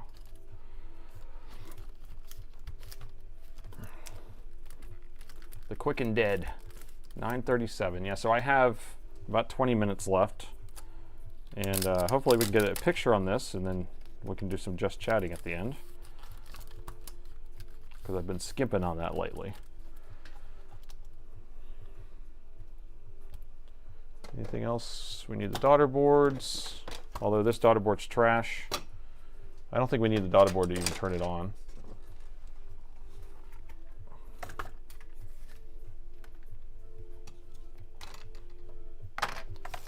$10:38. Oh, that's right. We have to open this clamshell up. Question, what killed the MOSFET? So these are MOSFETs that are running really hot because they're powering the CPU, and age. Heat and age. Heat and age. Yeah, there's a CMOS battery on it. I'm not super concerned with unplugging that. I mean, we can check it to see if it has voltage or not, but resetting it's not like the top priority, I don't think. Unless it's dead. No, it's at 3 volts. That's fine. It's a happy little CMOS battery. But yeah, anyway, this is like a 2017 machine, right? So think about it.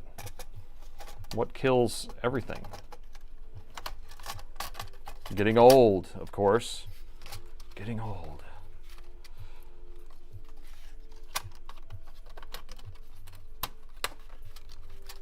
Okay. Poor thermal management.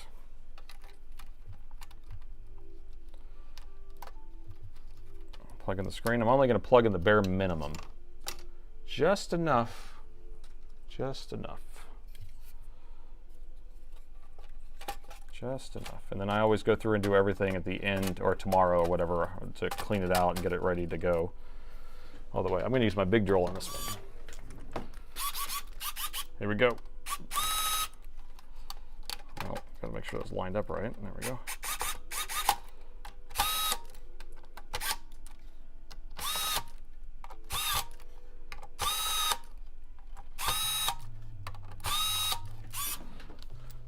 A little bit faster.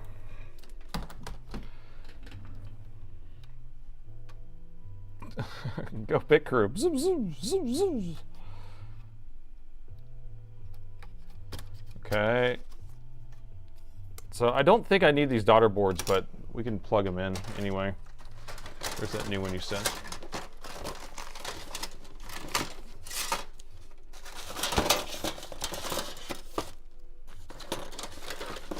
Where's that new daughter board? Didn't you send a new daughter board? I swear I saw one. There it is. Oh.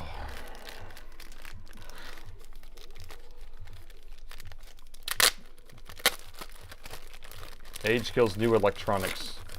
Even Lenovo from 2005 works just fine. Sony from 1996 just works just fine. Mac from 1989 still works just fine. God. God bless America. That's crazy. That's, yeah, they don't build them like they used to. That's what you say, right? Okay, you get your votes in. 81% said it's not going to break. 72% said it's not going to break, or it's not going to smoke. All right, so we have screen plugged in. We're just going to get enough stuff here. Where's the power button? Power button is right here. Plug in the power button. Okay. And then we need some RAM modules. Or at least one stick, whatever it takes. And then our thing there. Okay. We got it. That's all we need. That's all we need. I'll clean everything. Well, this whole thing will be redone tomorrow, but today, no. Today, no.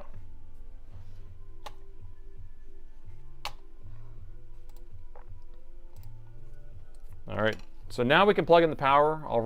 Spike is reset, so let's go ahead and pay attention to the power meter.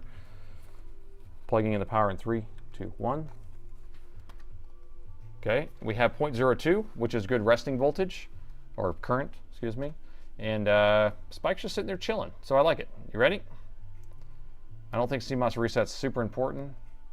Hit the power button. We still may end up doing it, but hit the power button for a second. I'm going to see if it comes back off, on. Nope. Well, let's reset it, but I think there is something else messed up. I can tell right now. So I will reset the BIOS just in case, or the CMOS, but every time I hit the power button, it jumps to 130 milliamps and it shuts right back off. Like it's trying to start the CPU and the CPU is shorted. But the CPU was only at 1.5 ohms, so it's not like it's super shorted. All right, so this should power on its own. I can hear something.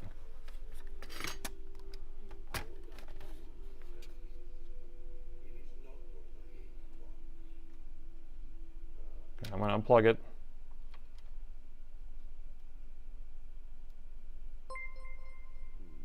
No? 0.42.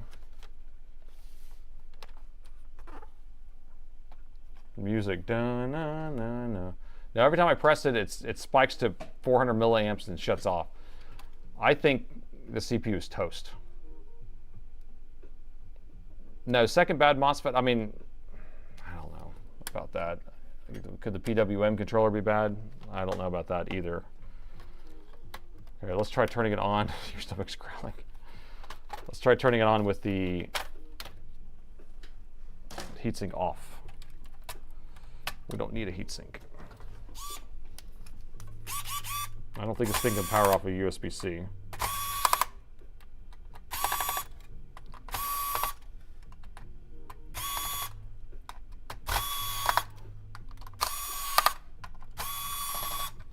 Yeah, well, we'll check to see if it's PWM, but I rarely have had to replace those in the past. But you never know, you never know. All right, so let's do this under spike. The power button. Power button's right here. I don't know which connections it is, but we should do a CMOS reset, so it should just automatically turn on. So let's just do that. So CPU here, GPU there. All right, I'm going to plug in the power. Ready? Good morning from Aussie. Welcome. Paul Daniels made it. Good morning. Okay, plug it in. So that was a CPU spike, wasn't it? And the GPU, but should I take the GPU out? Plug it back in. Oh, did you see that over here?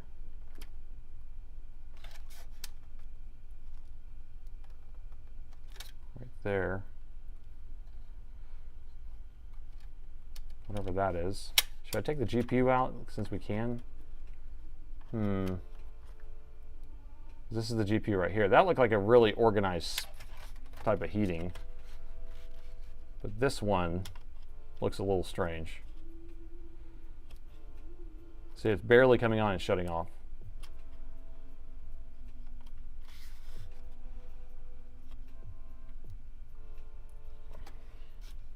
Now, what's that thing that's kind of heating up a little bit would be this right here is another one of those 8132s, and you know, I don't know what that one's actually firing up.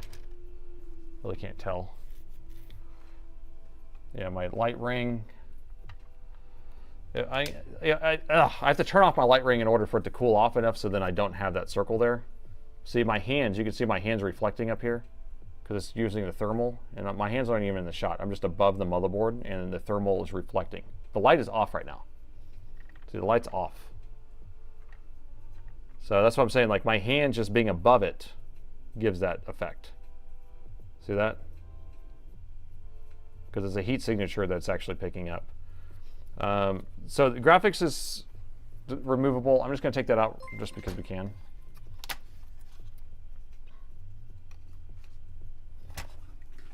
Wherever my screwdriver went.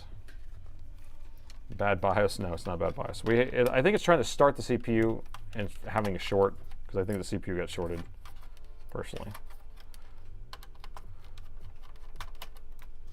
Yeah, because at this point we had a shorted MOSFET, and every time we plug in the charger, it would end up shorting out the charger through the CPU. So the odds that the CPU is bad is very high. We always go ahead and just replace it anyway, replace the bad MOSFET anyway, but you never know. Sometimes it works, sometimes it doesn't. Okay, I'm going to plug it in again without the GPU plugged in.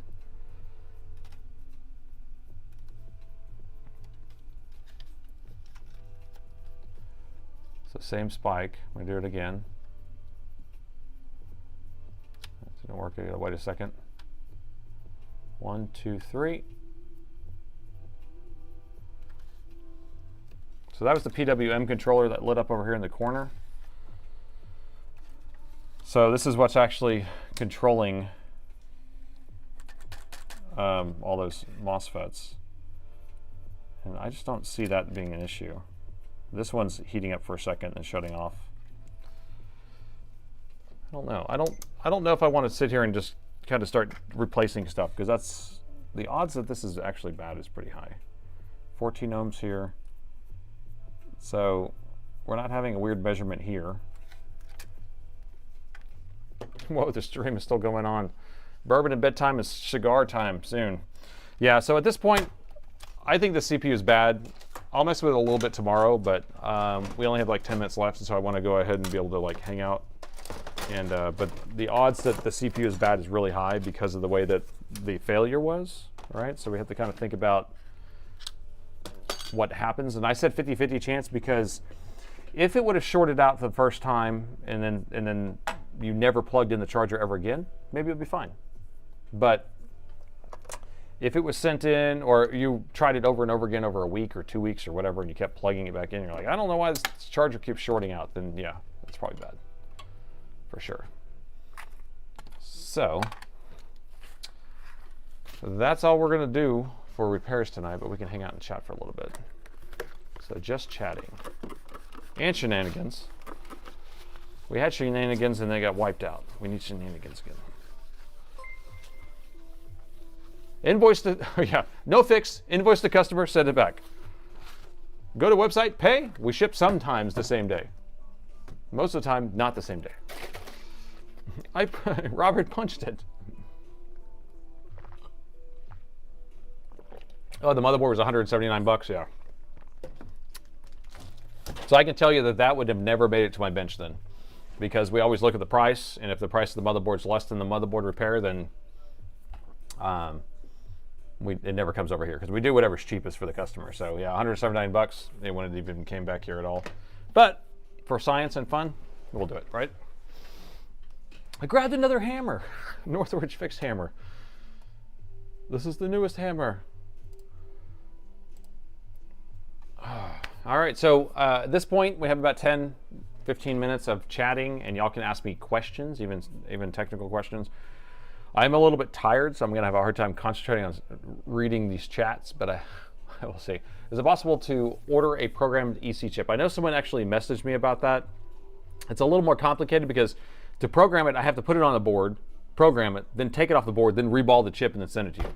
I know on AliExpress, people sell it all the time. So if you're looking for one for like, you know, Alienware or something like that, I know that they sell them already programmed. So seems like a non-smelling pine or smelling flux is less sticky. Well, we want it to be sticky in a way, but some of the stuff is, yeah, it's less sticky, yeah, for sure. And it's deep science. What's your opinion here on jury finding Meta and YouTube negligible? I wasn't aware about that. Oh, are you talking about? No, I don't know enough about that, so I have nothing to say here or there. Yeah, I wasn't. I'll have to read into that.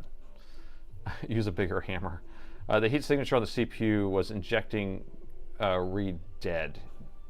It was injecting right on that one little spot. Yeah, so when we were injecting, it was like, instead of heating up the whole thing, it was heating up one little area. So yeah, you're right. It probably, that automatically told us it was bad anyway, for science. So everyone likes that for science thing, right? Makes sense. Do you charge for non-repair? So what I do charge is $79 for a diagnostic fee, and that includes the return shipping, which cost me about 30 bucks. So I make about $40. So usually, here's what I'm going to tell you right now. Usually what ends up happening is on a non-fixed motherboard, I end up spending 5 to 10 hours sometimes on it because I'm determined to fix it. And then I make like $8 an hour or $10 an hour, you know, whatever it is. So yes, the answer is yes, but it's not like it's only because I have to cover my return shipping costs and the time I spend on it. I don't spend 20 minutes on it like some people. You need a weird science emoji for us. OBS is disconnecting, it says. Can y'all see me still?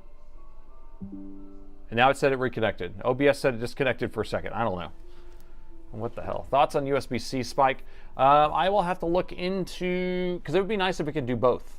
It would be nice. So I'll have to kind of look into how to do the USB-C protocol stuff and have it all as one meter. I would really much like that because you have to have the negotiation stuff. I'm about $90 US for mine, return postage. Oh, really? Okay, that's about, so similar then. Return postage and express post, yeah. OBS is a liar.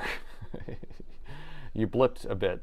It's so oddly that you get paid less than for the tougher issues. I know, because I'm trying, because one of my ideas is I spend more time trying to fix something that I didn't fix, because then whenever I do figure out that weird issue, then I can fix it faster in the future. So spend more time now to spend less time later is kind of the idea. So don't forget to reboot your computer. I will. Thank you.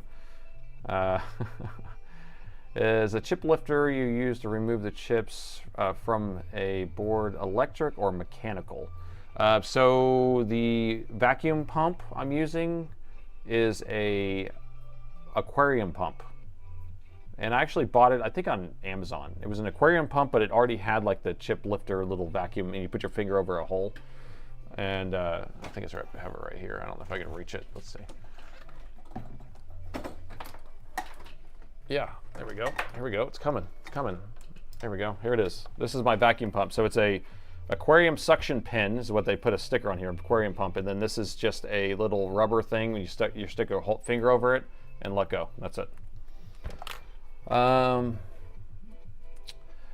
have a great night. Hey, thanks, Gordon. Stream. No.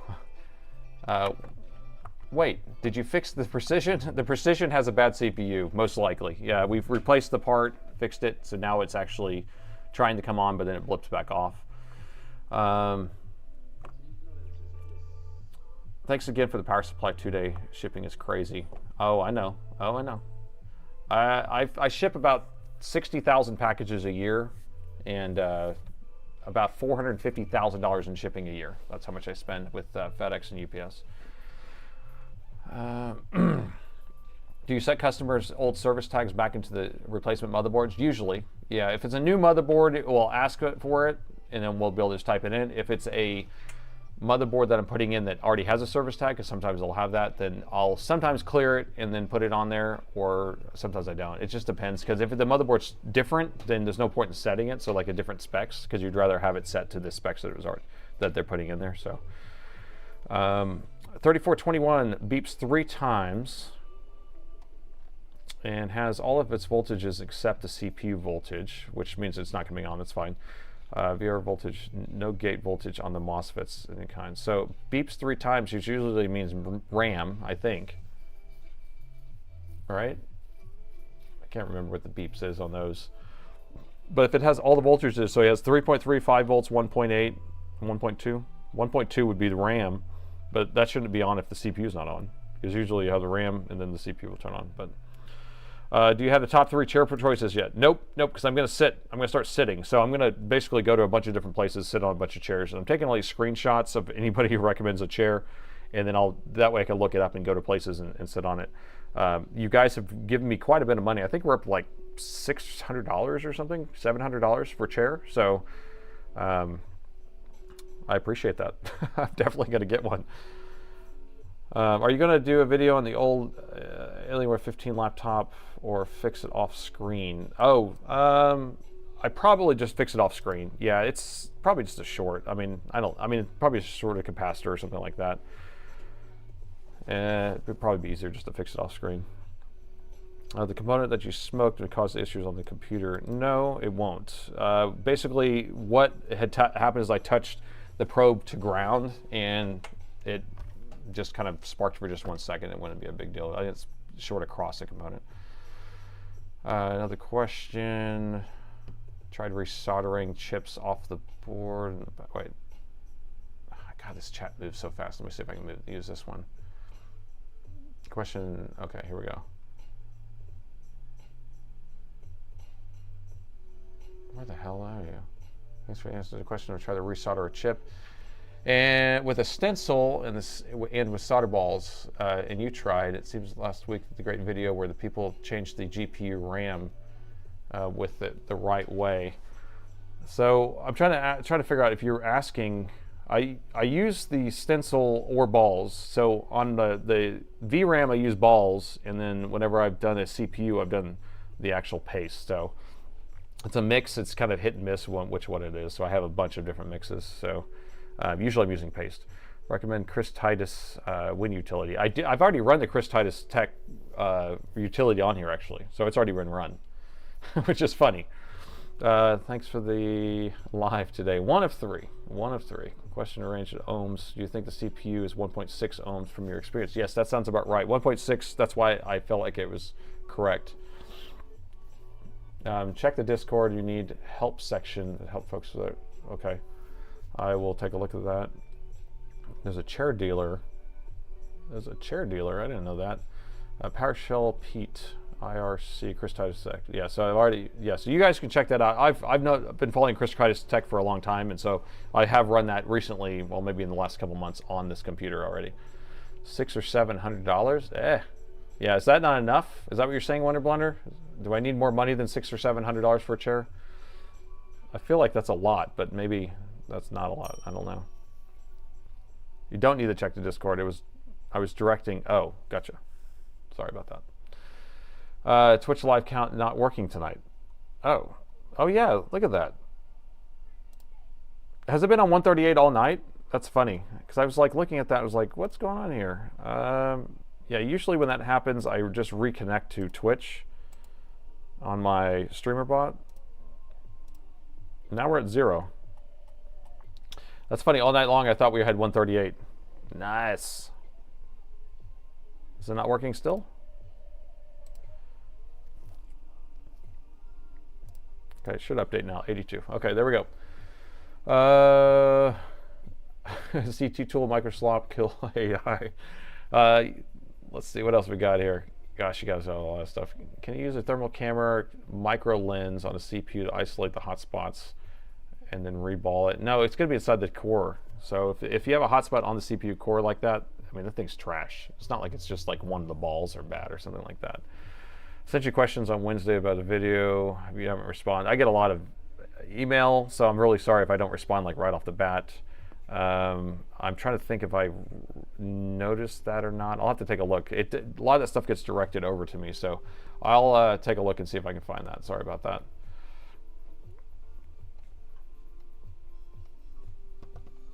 Man, love your videos. Well, thank you very much. Oh, I want to report something real quick. So I did try another BIOS or BitLocker bypass yesterday. Okay, so you guys watched the BitLocker bypass video that I did, where or not bypass, but what I was able to transfer someone's BitLocker to another motherboard. So I think that only worked because the TPM chip was a separate module, and then the BIOS had its settings, but the keys were not inside of there. They were inside the module itself, and so whenever I moved both of those over, it was the right ingredients. I have messed with using or moving a BIOS over that's using PTT, which is the platform trust something, whatever it is. It's Intel's TPM stuff, and it's all inside the management engine, right? So it's in the ME region, and it's all serialized to the CPU, so you can't do it. I've even tried moving just that area of the BIOS over, and then it basically, the machine won't even post. It's all messed up. So anyway, pretty much impossible to do. I think I just got lucky on that one. Let's see. Solder balls look uniform, scatter across the whole board, resoldering the chip are faster. Don't you think so? I think so. It would be easier if they all stay in the place. That's the issue that I have, right? I paid $500 for my chair and I hate it. Okay, all right. So you're saying I should go 1,000 plus, right? Staples has a lot of chairs. I don't know where Staples is here. Do we have a Staples? I don't know. When you plug in Pug 1 2 Sundays ago, there was a solder bridge or LLM on 2 of the pins on the chip. Review the video before unsoldering it. I'll have to take a look at that. Sometimes we have 2 pads that are like one big pad, and then it will solder bridge, and I just don't worry about it. So I'll take a look at that though. Thanks for letting me know on that. He's tired. He's reading what he can. I know. I'm really having a hard time reading. I'm really bad at reading in general, so it's always a challenge for me to actually read. On a Logitech G600, it was a success. All right. I think I've hit the end here. I've hit the end. Heat up and tap on it and blow on it. Okay, awesome stream, everyone. We fixed one laptop. We had 2 bad CPUs. Not super productive, but it is productive. I think it's fun just kind of playing around with stuff and doing things for science. I think I always learn a little something. You always learn a little something. Hopefully we bounce off each other. We enjoy our each other's company. And but I'm going to call it a night. I am tired. Been here for 15 hours or so. And thanks for everyone donating to my chair fund. And thanks for the new members, board members, coolest fans, and we have a couple of Save Another Laptop members there. And thanks to the mods. The mods are always working really hard. Everyone's trying to keep me in line because I have a hard time keeping up with chat. I know it is. And everything's for science. Everything's for science. But anyway, I appreciate each and every one of you, and I hope to see you Sunday, 9 a.m. And thanks for watching.